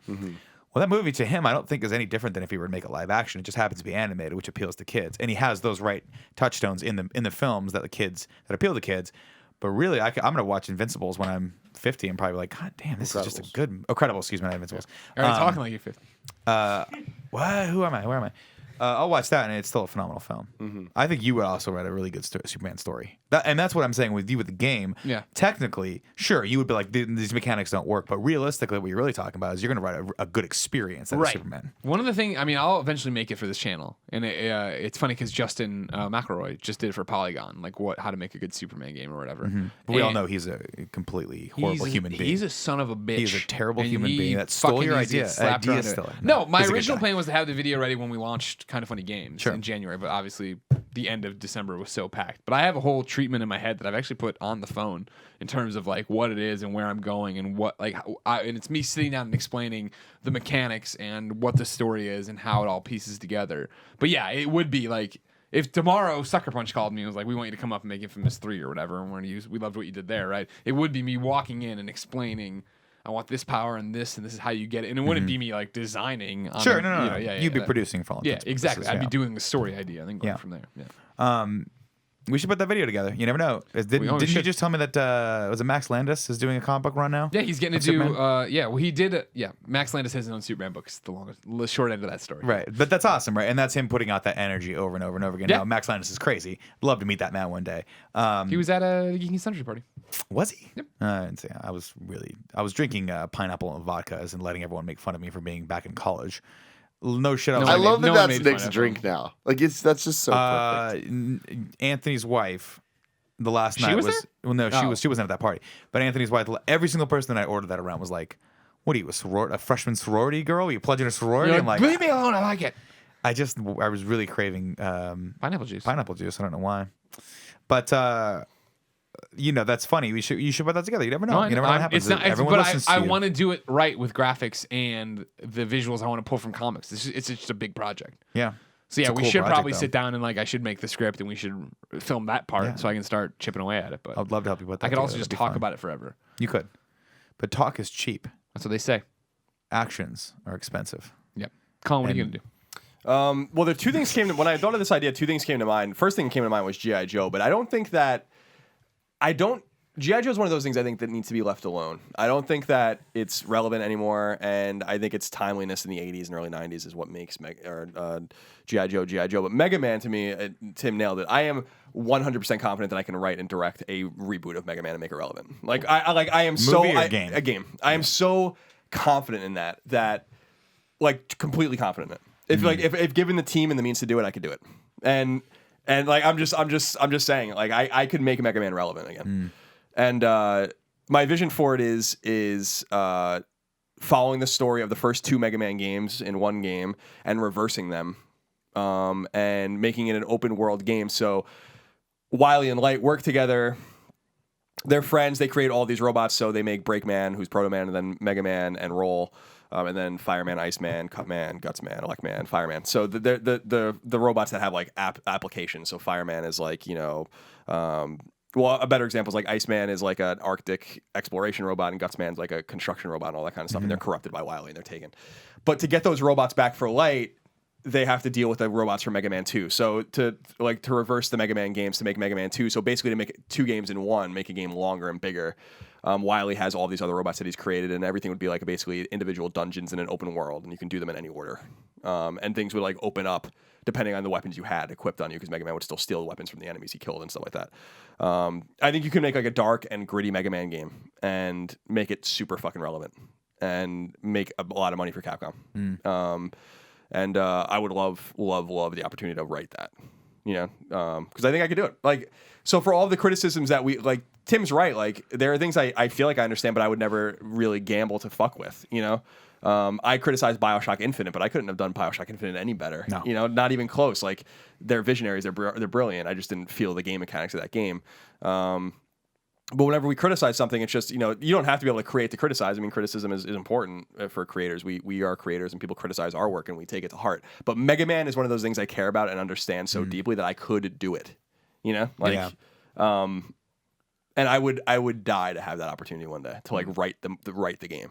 Let another studio make it and execute on the vision. I don't know anything about the technical aspects of. I know what goes into making a video game. I know it, soup to nuts, the process of it, but I don't know how to do any of those things. Sure, but you don't have to know how to do any of them. Right, exactly. To be able to lead people who are doing them. So get a team that you because I don't have any technical skills, I don't have any artistic skills, I don't have any. You have to find the talented people that are able to do that kind of stuff. But I could write it. Yeah. I could lead that project. And I'm confident in that. I'm bold enough to say that. I'm totally confident that if it was executed in the way it appears in my mind, it would be fucking awesome. Well, that's the whole thing. It would be fucking awesome. It's the same reason with Superman. It's that I'm just sick of people saying it's impossible to make a good Superman game and it's this hard to do this. No, like, I know how to tell that story. I know how to make it make sense. I know how to explain the opening cutscene why he can't fly to space and why this does, Like, to set the limitations and tell the story. People always overlook that and assume they have Christopher Reeve in the suit, which then, he can fucking fly around the Earth the other way in reverse time. And, like, that wouldn't be the Superman we're using. You know what I mean? All right, 2 questions for you. Why can't he fly to space? In my game? Yeah. I'm not going to tell you. I'll save it for the video. And 2. That's the thing. Is like, mine's a real video. Mine's a real whole full-on production thing. 2. Yeah. At what point do I get the awesome level where meteorites are falling from the sky and I just have to keep shooting them and going after them, and then it's the most annoying level on the planet? Well, there's a lot of rings in my game you got to fly through. Good. Yeah. I want just all sorts of mundane challenges that prove that the flying mechanic is broken. Sure, you got it. Can we get that? I'm on it. Don't worry. Cool. And then I want not to be able to use any of the good powers ever. Okay. Done. Is that a possibility? That's possible. Great. Because what I'm going to do in the beginning is he gets completely depowered. And so then you have to find your X-ray vision and find your heat vision. But only use them in controlled circumstances where the B button pops up. You know what I'd like, though? Is what's that? Some sort of upgrade system or leveling up system where I don't actually get to be Superman until the very last level. Sure. And then even then, it is. Then the game's over. You have nothing to use it on. Yeah, great. I would like to. And no second replay. You got to just start from scratch. Oh, sure. There's no Game Plus. Is that what they call it? New Game Plus. New Game Plus. Yeah, I don't want that shit. Game Plus. Don't want that shit. Okay. One thing that I think that I actually and also have Batman in there, but don't let me talk to him or beat him. Okay, sure. Thank you. Something I know so well that I actually think, because I was thinking this is a hard topic for me because I don't think that I could do anything that well. Like, something that I was thinking about was Sonic. I don't think that I have the answer to how to fix Sonic, but I would like to try to fix Sonic. And I have ideas. I have some things that I'm like, this might work to make him relevant again. But it's not like Colin, who's like, I can fucking fix Mega Man and like bring it back, whatever. And not that this needs fixing at all, but I would love to write a season of Red versus Blue. Like, I know that world and I know those characters so well. That'd be cool. And I know all of the things that the fans would want. And I know all of the stupid jokes that were made 10 seasons ago and how it can like come into play now and like how the world can all work and introducing new characters that matter and how to grow that. And I would love to do that. I think you'd be really good at that. It'd be fun. It'd be cool. Maybe one day we'll have to make that happen for you. I know some people. You do know some people. Yeah. Shout out to Miles who fucking killed it in the last 3 seasons. Very true. On the Sonic note there, and that does raise an interesting question. Can Sonic be good? Now, I'm asking that specifically to reference Colin's point, which was, I don't know that a G.I. Joe movie can be good. Like bringing that franchise back, I don't know if that's, to use another Colin parlance, a hill worth dying on, so to speak. Just because a lot of the 80s stuff relied heavily on the camp, and they were kids. There was nothing in there for adults. So trying to make them for adults is a waste of energy, I think. Yeah, absolutely. You'd have to change G.I. Joe so radically that it wouldn't be G.I. Joe Joe anymore. That's Same with He-Man, right? Like they tried to make a He-Man movie, and they did it the best they could. It was kind of hardcore and gritty and weird, and like there's a lot of stuff going on in that. And you're like, well, this isn't the He-Man that I know from when I was a kid, and actually probably thank God, because that would be a really, really, really weird movie. But can they make a good Sonic property? What do you think? I think it's possible, and that's the problem. Is I often think about this when I'm alone, just laying in my room. I imagine you, when you're alone laying in your room, you have your phone, and there's just nothing but lists of documents open. That's definitely true. And you're like, but where one of does those blue lists fit is in how the to color fix blue? Sonic. There you go. I don't have anything on the list, but it's Here are there. 10 ways to fix Sonic. Yeah, It's I believe it's possible, and I want it so badly. And it's not something like Why? Crash. Are you that where big it's of a like, Sonic fan? Yeah, I really like Sonic, and it's one of those things where it's like there's so many aspects. My favorite thing about Sonic 1 through 3 is the overall feeling of those games. It's not the gameplay, and it's not the like level design or any of that. It's the overall feeling of the atmosphere with the music, with the time that I played it, and all of that stuff. Mm-hmm. And I do think that you can capture that feeling in a new game. It is not in the direction that they're even going down at all. Like Right. nowhere near there. And I don't even know what it could be, because it's not just go back and do the same thing again. It would have to be something new, completely fresh reboot and reimagining of everything. Kill all the other fucking friends except for Tails and Knuckles and call it a day. No. Yeah, I don't know, man. I get so excited thinking about like a Mega Man reboot that needs to be done. You know, it's not even like an arrogant thing. Like I could do it. I could fucking write that game. You know, it's just it's one of those things where it's just like I don't know if that's something a direction they want to go in or whatever. It's just like I have this awesome vision of an open world city, Megalopolis, like the city where like Mega Man takes place, where it's just you're going to like it's just open. You can just do whatever you want, but there's like a billion fucking secrets depending on like what you have at any given time. And I love the idea of like going to, for some reason I have in my head like Flashman's stage in Mega Man 2 is like it's like blue and you know, you can probably see in your head or whatever. For some reason I picture that as being like a TV studio or something you like, and like that's his stage is like some sort of like game show, you know? That's cool. Or like Woodman is in the woods but like I picture like he's at the zoo for some reason, like in like some place and like you have to go there and fight him or whatever. Like that's the part of the city he took. Like a wildlife and Airman preserve. would be like an airport and all and like the airport and all these kinds of things. And I'm like, this would be so fucking cool, you know, to do this.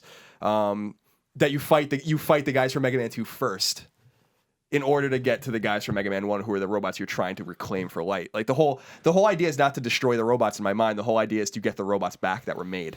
You know? Right. And to get the robots back that were made, you have to first kill the robots Wily made himself. And then then when you beat his 8 robots, then you fight the reprogrammed Iceman or the reprogrammed Fireman, but the idea is to get them alive so that you can bring them back to light and reprogram them. Gotcha. I love this so much. So I don't know what this could be. It's not a new show, but we should do like a mini series or something that's like called like How Cool Would It Be? And it's just your Superman thing, you making the Mega Man pitch, like just doing that and just like explain like what is the perfect thing you would make if you could. Oh, Yeah, I'd love that sounds that. awesome. I'd love that. Or like describe a perfect trailer for whatever it is. Yeah. What we would want from Fast and Furious 8. Because like Fast and Furious is another thing where I would love for me and you to come up with this story for Fast 8 through 10. Go with that right And now. wrap it up. It ends in 10. They got to get cars. They drive around a car. No, but on your note, I would love for them to do that because I would love for Mega Man to be a mega franchise again. I would love it if, you know, obviously Capcom wouldn't do this, but it would be amazing if Pixar got a crack at a Mega Man movie. You know? Hell yeah! I mean, they're doing something. They are planning something with that series because it's the 30th anniversary in 2017. They announced the cartoon that's coming out next year out of fucking nowhere. And I'm like, they're doing something. Someone is making the game. And Greg came up with a good point. It's probably Capcom Vancouver that's making the game. You're the one who came up with that idea, the Dead Rising guys.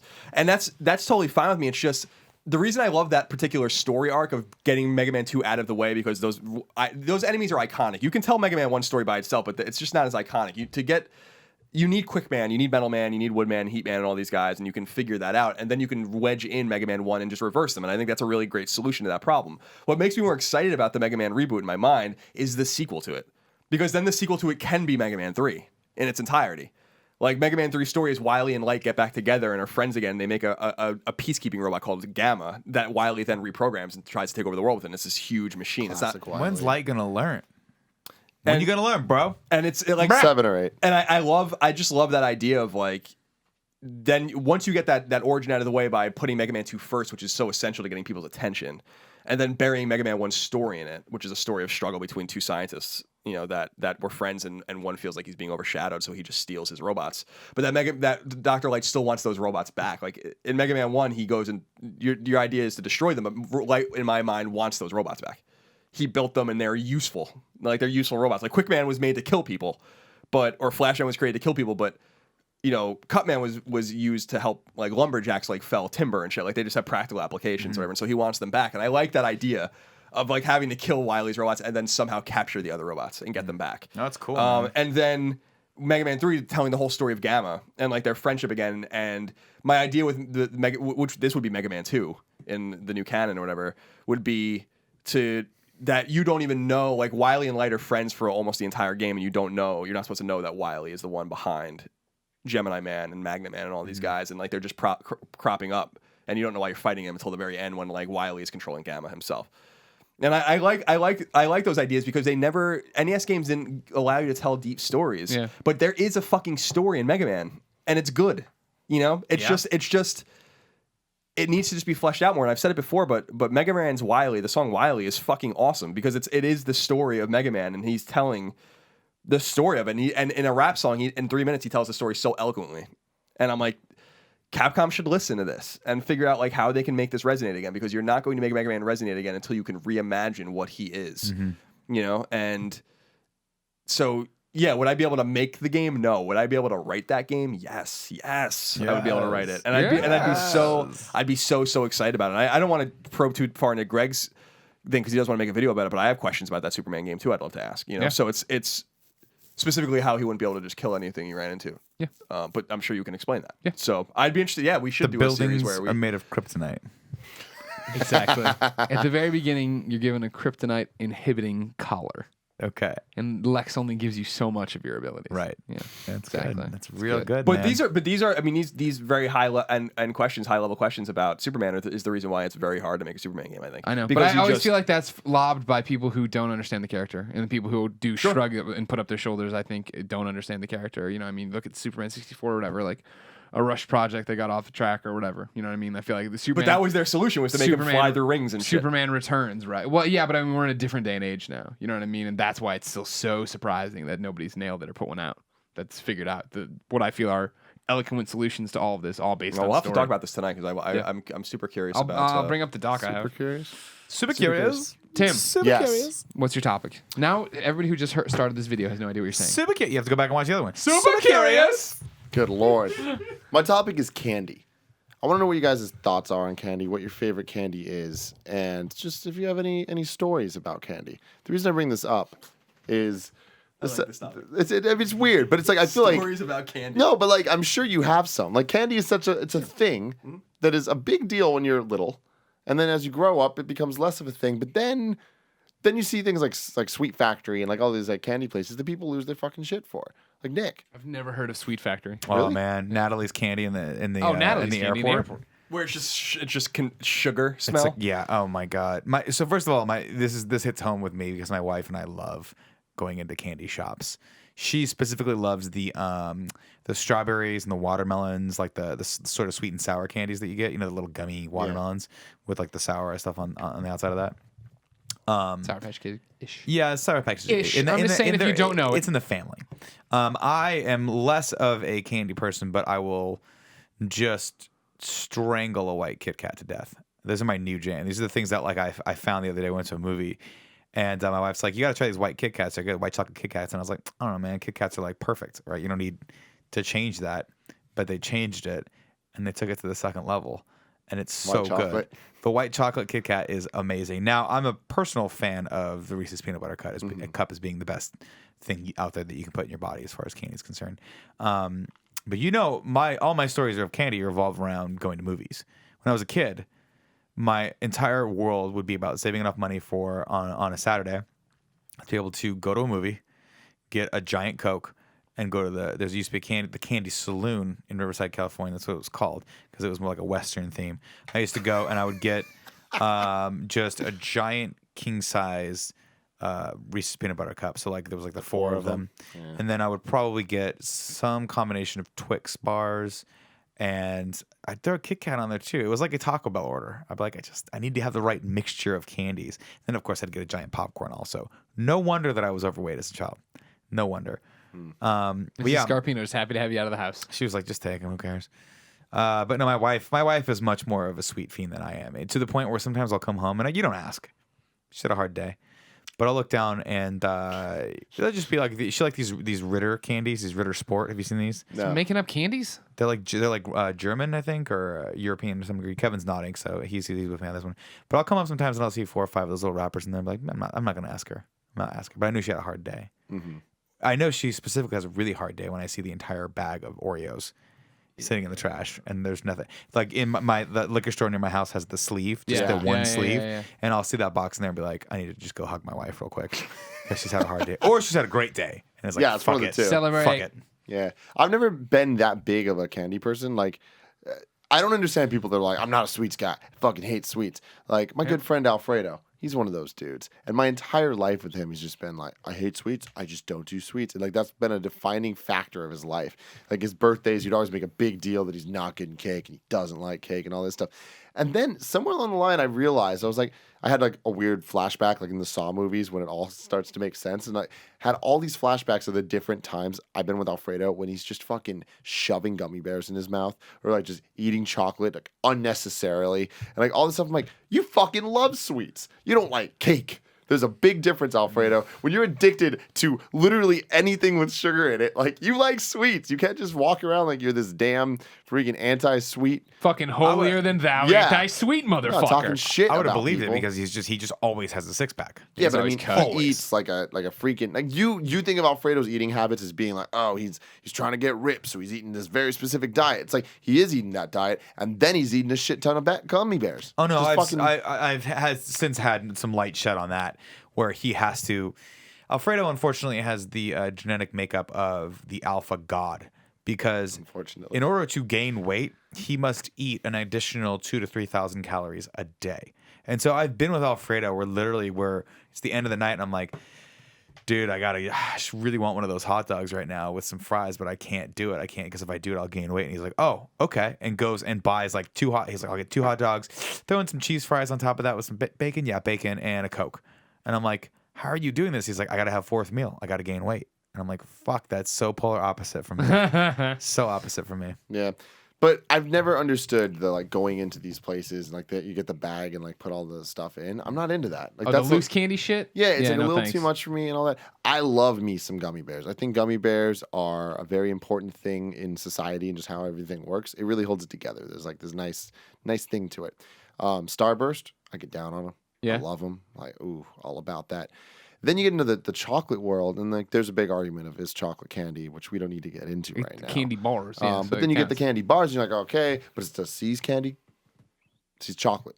Is it called See's candy? See's candy, yeah. Damn, all right, there you go. You have your answer, Tim Gettys. Why are you sounding so stupid right now? Idiot. But then you get me a box of See's chocolate, See's candy, whatever. I am going to get in on that. Sure. And like, I do then have a problem where I just don't stop, where it's like, I just want to eat it all. And I eat a lot of it. But I don't ever feel the need to, I'm going to go buy some chocolate right now. But if it's put in front of me, I'm not only going to have one. You know? Yeah, Sure, no, sure. I've always been more of a savory guy. So if you put candy in front of me or Pizza. gravy fries, come on. Like those fries we had at that freaking, What was that place called? Vortex. Vortex in Jesus. Atlanta, I Georgia. think about those Holy sometimes. shit, I think about them all. I think about them every day. I was very proud of San Diego. How all of a sudden carne asada fries were everywhere this year. Yeah. Every place had cheese fries with carne Yeah. asada on them, and That sounds yeah. good. Sorry, Kevin. My whole stance with candy is that I'm not into it. Like I first of all, let's step back a minute. Like the whole gum idea, gum grosses me out. Like it's disgusting. I hate it. It's like so Chewing awful. something over and over again. Yeah, it's just like I don't like being around it. I don't like it's just like grosses me out. It skews me out. It's like one of my things. Like I don't want it around me. I don't. It's weird. Right. You know? Right. But then I always felt weird because like I used to sell or give away my candy when I was a kid for Halloween. Like I'd like to dress up and go around, but I wouldn't eat any of it. And like there were like You would sell your Halloween candy? Yeah. God, you're a fucking genius. Yeah, absolutely. Just I mean, other kids. Yeah, like I used to. There was one kid in particular that was a neighbor of mine, and I used to trade him my candy for his GI Joes. Oh my God. That's a The great come up. trade. Yeah. So Great like I'd trade. be like, I want Alley Viper and Target Yeah. and third generation Duke and the Snake Eyes, and I'll give you my bag of candy. That reminds me of one of those trades That's genius. that his parents are gonna come over later and be like, "You have to give Jimmy back his toys." He's like, "Nah, you traded me." No, And I'd it's be just like, like, "No, that's get the not fuck how out it of my works. You're house." like, Like, God you And I need was to like teach 8. your son to not be a fucking idiot. Fuck out of my Yeah, house. dude. 8-year-old Colin Moriarty to some parents. But the thing is, I was always self aware of how weird it was that I didn't like candy. I don't like chocolate at all, and there are certain outliers. It's funny you brought them too. Like I like gummy bears. I think gummy bears are good. Like Haribo, whatever. Like that shit's good. Like I do like that, and I like Starburst, specifically the orange and the yellow ones, which I That's know. so weird. Like I like those. Colin Mori motherfucking Artie. Yeah. So You have a sick fucked up problem. Yeah, my you friend. really yeah, no do. doubt. You You think really that has do. nothing to do with candy. But generally, like to Nick's point, I like fatty foods and like salty foods Yeah. and stuff like that. I just eat like shit. And the thing is that if I was all like, I don't like cake, I don't like cupcakes, I don't like that kind of shit at all. I don't like pie, I don't like any of that kind of stuff. And I don't like chocolate, and I don't like candy, and I don't like candy bars, and I don't like any of that kind of. If I liked that in addition to the things I eat, I'd be fucked. Yeah, you'd be dead. Because I eat a lot of fatty foods. You put a cheeseburger in front of me, I'll eat that shit all day. You put a fucking pizza in front. I ordered a fucking pizza when you guys were gone. I ate the whole thing at once. All 8 slices of it. Pizza's awesome. Like That's good. Pizza's awesome. so I case you're go in, wondering. I go fucking in, but it's more on the savory or the fatty food. So like burgers, fries, hot, like you put cheese. I used to just take a fucking baking sheet, dump an entire bag of frozen fries on it, cook them for half an hour, then take like 10 or 12 pieces of American cheese, put them on it, then put it back in the oven for 5 minutes, and then just dip it in like mayonnaise. Yeah, I remember. That's my shit. You know what I Yeah. mean? That's how I fucking roll. But with this other shit, no, I can't. I prefer the savory, the wings, the pizza. Obviously, that's one of my vices are. But every so often, I want candy. And I'll give you the 3 that are going to be on there. All right. Number 1, and this is a legacy collection that I still want every so often, but it's not the one people now know me for because I've been sending people to heaven or hell based on another choice. The one that I'm always going to tell you that's number 1, top of the pyramid, Nestle Crunch Bar. Under fucking rated how good the Nestle It Crunch is. is. It I once really wrote an is. article in college where I contacted the Nestle Corporation because I had a theory they were phasing it out. Because in Colombia, all I could find anymore was the Nestle Caramel, the thing Shaq was always fucking trying to promote or whatever. They assured me Nestle Crunch would never go away, and it never has. So Good. I appreciate that. Number 2, again, this is a note. Now that we've said Nestle Crunch number 1, whatever. The other 2 that I'll tell you that I'll crave every so often, M&M's. Yeah. I'm at the yeah. airport. I see some M&M's. peanut or regular. No, regular. Get your peanut shit out of here. No. See, here's the thing. Fuck you. I'm not with that. Like, I love M&Ms. Yeah. But peanut M&Ms, they've earned their spot. No, that's some- I think crispy M&Ms that's as some well broke-ass have bullshit. kind of like made their way into the lexicon of the world. Sure. They belong there. They've earned their keep. You're wrong and stupid. No. Brown bag M&Ms. That's where it's at. I was As opposed to the yellow bag. exactly. Okay. or the blue Or now, the blue. or the orange, no, blue or used the to tan. crispy used to be blue. Now it's some other bullshit. Yeah. I ain't down with that. tan. They don't do that anymore. Like do they? almond. They were like almond. No. There was Those were there good. were I there love were- almonds. I was peeing at Comic-Con, getting ready to do the Telltale reading or whatever, and on the side of the urinal there was a little bag of mini M&Ms. I was like, that sounds like a good idea right now. Mini M&Ms. No, just a Oh my miniature god! bag. Shout out fun to M&M size. minis No, in the little lightsaber no, tube thingy. No, you are full of bad ideas. Stop giving shout outs to bad things. Keep it pure. Regular Crunch, regular M&Ms. Okay. What's number 3? Number 3, of course, is Mounds Bars. Mounds bars. Mounds bars are so fucking good. Not the other ones. No, Mounds not bars are Almond the ones Joys. But I don't without- mind. Here's the thing, and I know that for some of you it's blasphemy. Almond Joy, Mounds, it's inter fucking changeable. So let's just get over it. Whichever one you prefer, But that's the one I'm talking Almond about. all right? Joys have almonds. Mounds don't. I know, because sometimes you feel like a nut, and sometimes you don't. Yeah, I know. That was a brilliant marketing campaign. It really was. Let me ask you a question Yeah, about lay it on me. M&Ms. Oh, In my mind, I remember so clearly this happening. Mm-hmm. But there are young people walking around the world that take the blue M&M for granted, I think. 'Cause Oh, you guys, yeah. do you guys remember Oh, when the blue yeah. M&M came out? yeah, we got It was in the brown, mid-90s. and we got tan. Get rid of fucking tan. Nobody cares. Give me a new color. Get it in there. I just remember that being a huge deal. Like, remember you could vote. It was like a Is thing that where not you, the one they eliminated, or do you not know what we're talking about? Did they eliminate one? Yes. I They had two shades of brown, and one of them fell. it was at the same. Is this Go at the get same us some time? M&Ms Yeah. and a pizza. Because right I think now, it was like Kevin, and we're gonna 95 sort and this out. 96 or so. Yeah. Because I remember on TV you could call and vote for like which, and there was like 4 or 5 different colors you could vote for. And we wanted that blue one so and, fucking and bad. blue We got won. it. And I We remember got it. that just being so weird because it's hard for me to imagine a handful of M&Ms or a bowl of M&Ms without Yeah. blue in it. But that didn't exist. The blue M&M never existed until 20 years ago, and I think that's lost on a lot of people. Yeah, I agree. I mean, that's the thing. Blue is very important to everybody. But I did not know that one got eliminated. Yeah, that was it. They were phasing one out. Is that a fact? I didn't know that Kevin, either. are you Googling this? He's on Thank it. you, All right, Kevin. yeah. Thank We'll you. get to that. Now, Hey yeah. Google. The problem. Hey Google, what M&M got eliminated for blue M&M? And then it's like, well, I'll call the Send. emergency room for you and dials 911. The thing about M&Ms, Greg, is that it's such an obvious choice. It's such an obvious choice. But it's again because you're all going to fucking candies no one's ever heard No, of. You're but like, the oh, M&M alligator is clamps are my so- favorite one. They're licorice hybrid with pretzels. Nobody knows what the fuck you're saying. so- M&Ms are pure and delicious. What I feel like what happened with the M&Ms was that to me, and I think to everyone else would agree with this, is that they've been largely overshadowed by the superior candy, which is the Skittle. The Skittle is the jam. Okay, Skittles are the jam, and I can't hate on them, but I mean, they're not M&Ms, bro. They Oh, look man. similar, but they're very Every time, if different. I see a Skittle or I see an M&M, I want the Skittle 9 out of 10 times. Skittles are the candy I equate, with 8th grade sleepovers, drinking Coke, and you're like when your parents first got their Sam's Club or Costco, depending on your part of Right. the country, and they'd be a sleepover. And you have a crate of soda and a crate of Skittles. They call And that the type 2 diabetes special. You'd eat these things, your teeth would hurt by Well, the end yeah, of it. well, you that's have the thing. your tongues are sandpaper. Exactly. Yeah, you take them, you just put it all in your mouth, you just kind of crunch all And of you them get one together giant until all of a glob. sudden your mouth is just And so hurting. your right arm doesn't work anymore. Yeah, What the fuck but like happened? that's Sound like this man an Skittles. insulin shot. Yeah. There's so many different candies, and I feel like Snickers. Snickers are good. They're Snickers classics, good. but like they're not. I don't think they're gonna win any awards. No one's you know? craving a Snickers. Then there's just the Hershey's chocolate bars, which are Love great, it. but you get over Love them really it. fast, and No, that's a problem. I could jam those. Yeah. What is the? Sorry to interrupt you. What is the other crunch candy? It's the yellow one. That's what I'm trying to figure out. You know when you get the small Peanut little butter. candies? No, you get the small candies. Crackle?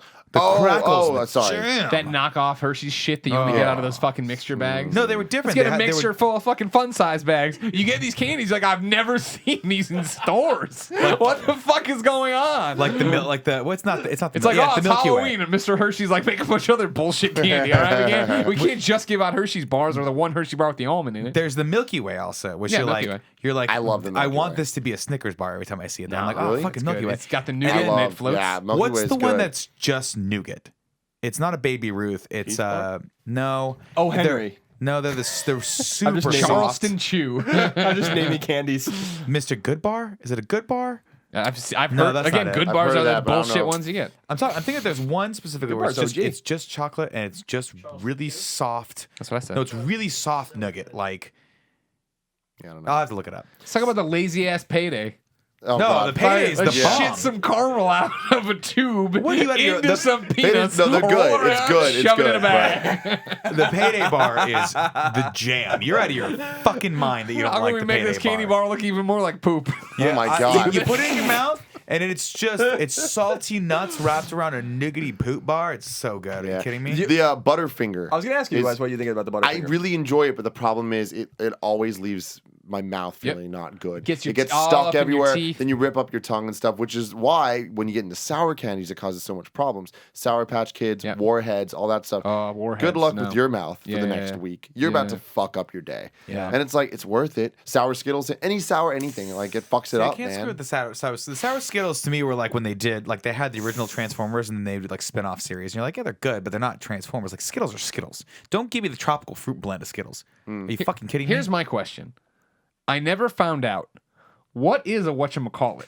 Commercial ran nonstop during cartoons. Whatchamacallit? And it was like, Whatchamacallit? But no one knows. I never one ordered knows. one. I never Yeah. knew what they were. I was just having a flashback that you guys would really enjoy. We used to go to this. Me and my friends used to bike to this deli called Jim's Deli, and it's like you get sandwiches, candy, whatever. And my friends would always get. You guys just remind me like they would get candies and like Jolt and shit like that. And then I would just get like a ham sandwich and a Snapple. That was like 8 or 9 years old. They're like, even then they're like, "What are you doing?" And I'm like, "I don't know. I want something of substance here. You guys are eating fucking." Warheads and shit and drinking Jolt for some reason, which is like the worst. No, I think And I'm going to have a fucking Snapple like a Long Islander should, and I'm going to fucking have myself a sandwich. Damn. Even at 8 or 9 years old. This is pissing me off. I gotta know what this is. Not a Mars bar, is it? No. There was a Mars bar. What was the I answer think to the M&M Twix question? doesn't get enough love. I like Twix a lot. Oh my God, Kevin. The blue M&M.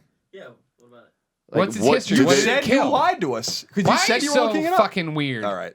You aren't. What, are you lying or aren't you lying? No, I was trying to read it, but you guys are talking way too loud. Color changes in chocolate M&M. In early 1995, I was right. I can't believe I remember the fucking date of that. That's such a weird thing. Dude, Mars- history happens so often in our life, so little in our life. History it's happens like so often. M&M's in 95, Bulls win some championships, Y2K 9/11. I don't know. Yeah, Those- damn. It says in early 1995, Mars ran a promotion in which consumers were invited to vote on which of the blue, pink, or purple would replace tan M&Ms. it was tan that went down. Blue was the winner, replacing tan in History. the fall of 1995. Consumers could vote by calling 1-800-FUN-COLOR. Ads for the new blue colors featured a plain and an almond blue M&M character as red and yellow take notice of trying to do takes in the commercial by painting themselves blue when they appear on stage with B.B. King singing the blues. Yeah. I remember that. That's so weird. So I don't like how M&M's like, fuck phone numbers. Yeah, phone numbers, 7 numbers? No, fun color. No. So it's just fun color. I remember when I would have. Oh, it is? It's It must be because I remember being so confused by that when I was a kid that like I would dial like for similar numbers I would dial like the 2 like really quick before like it went in thinking that's what I had to do, but it should just be the first 7. Oh, I get what you're saying. Like the extras, they're just extra. Yeah. But yeah, no. There's rules, M&M. If you don't have 7, you fucking deal with that. You get creative. You figure out what Call- the 7 should be. Call 1-800-FUN-COLOR. This is pissing Yeah, me good off. call. This Good is call, pissing me Colin. off so bad. Hold on, we're doing it. All Can right, I just say this has been an excellent episode of this show? 1-800. God damn it. I'm looking at the bag right now and I can't see. I know. I'm looking for the Which one it is. You. gonna And figure then just this color out, guys. until I run out of letters. Yeah, COLO. 3 Musketeers. That's what it's called. LO. 5. Where's he? At? That's the one I don't like. That's it. That's the one I don't That's the like. because the 3 Musketeers is like it should have everything else. Oh, it's still ringing off the hook. Yeah. It's like Trying this. to figure out what's happening with it. That'd be hilarious if that actually rang. Someone would be like, "What? Hello?" Mr. M&M man. Yeah, no one has called it 1-800-FUN-COLOR in, Like the in fucking 19 the years. yellow M&M answers, and he's all like, "Hey, I'm trying to find the green M&M. You seen it?" To get back to whatever the fuck a whatchamacallit was, Christine walked in when we were doing that. She says she used to eat them. They were good, or they were okay, not great. And I said, okay, but what's the makeup of the candy bar? She said, had caramel, like crispy things. Look up. Can you look at? It's like a fucking... We're deciphering cave drawing. Yeah, What? It wasn't a wafer, but it was like. So, like, is it a Nestle Crunch? Like Heath? It had Heath? caramel. Stop. Crispy things. Stop. Kevin, She's out of like Pluto beaming back information to us. go to the store, Kevin. Go to the store and get us 3 whatchamacallits, some bit of honey, and a Those large don't pizza. exist anymore. There's Can you no get way. us? Oh, I guarantee you can find them Really? somewhere. Yeah. Whatever on the That's the commercial. Whatchamacallit? Whatchamacallit? Those are real. And some high C. Advertise them anymore. Everybody orders them? Everybody already knows what whatchamacallit is. Clearly not. Greg doesn't. I have no idea. They weren't that great. Okay, They were there. there. Here we go. Before The we- 1987 whatchamacallit commercial. I remember this. Whatchamacallit? Whatchamacallit? This is, by the way, the world's worst advertisement. It's just confusing as shit. Here. Literally, I think a line in this was peanuts, caramel. I don't know. Maybe wafer. Maybe whatchamacallit. All right, here you When go. your commercial's about not knowing what it is, I never knew what it was. Are you ready? I don't know. Can we try that? I don't know. Is it peanut butter? Is it I'm This candy really bar, allergic to peanuts. this candy bar was first introduced in 1978. The whatchamacallit name was devised by Patricia Volk, the writer of Stuffed: Adventures of a Restaurant Family, when she was the associate creative director at Doyle, Dane, and Bernbach, and was in charge for new brands on the Hershey account. From 1987 to 2008, whatchamacallit had included peanut-flavored crisp that utilizes peanut butter as the flavoring agent, with a layer of caramel and a layer of chocolate coating. In the late 1980s, a commercial was created in a new wave style referring to the bar in various ways to whatchamacallit, including names that had been made up, such as Wow Zamadula. Hershey's whatchamacallit is found in recipes for various food items, including pies, cookies, cheesecakes, and cupcakes. Holy shit. If you didn't know, ladies and gentlemen, this is the Game Over Greggy Show. Each and every week, 4, sometimes 5 best friends gather on this table. Each bring a random topic of discussion for your amusement. If you like that, hit us up at patreon.com/kindoffunny. Throw us a few bucks and you get the show early each and every Friday. If you don't have any money to give us, it's no big deal. Head over to youtube.com/kindoffunny where it's broken out topic by topic, day by day, until we post the entire thing the following Friday. We did God's work today. We did. I told you this one was worth $1. Give me a pound. Bam. Now let's record a Gamescast that ain't worth shit. Yeah. Until next time, it's been our pleasure to serve you. If anyone ever brings up candy corn or sweeties, sweet tarts, How about circus peanuts? fuck, oh God, no. Candy corn's not that bad. What about the peeps? I'm just What about saying. peeps? Peeps, now you were talking about my mom Jamie before. Candy corn. Get the fuck out. Mom's thing with candy corn, or I'm sorry, with Peeps, is this is my mom being super fucking I'm glad weird. they're gone for this. By the way. Me too. We don't get to spend just enough time mom. together. I was sad we didn't spend more time at Comic-Con. My mom's thing with get out of here, Kev. Pixie sticks are good. No, they're terrible. You're stupid.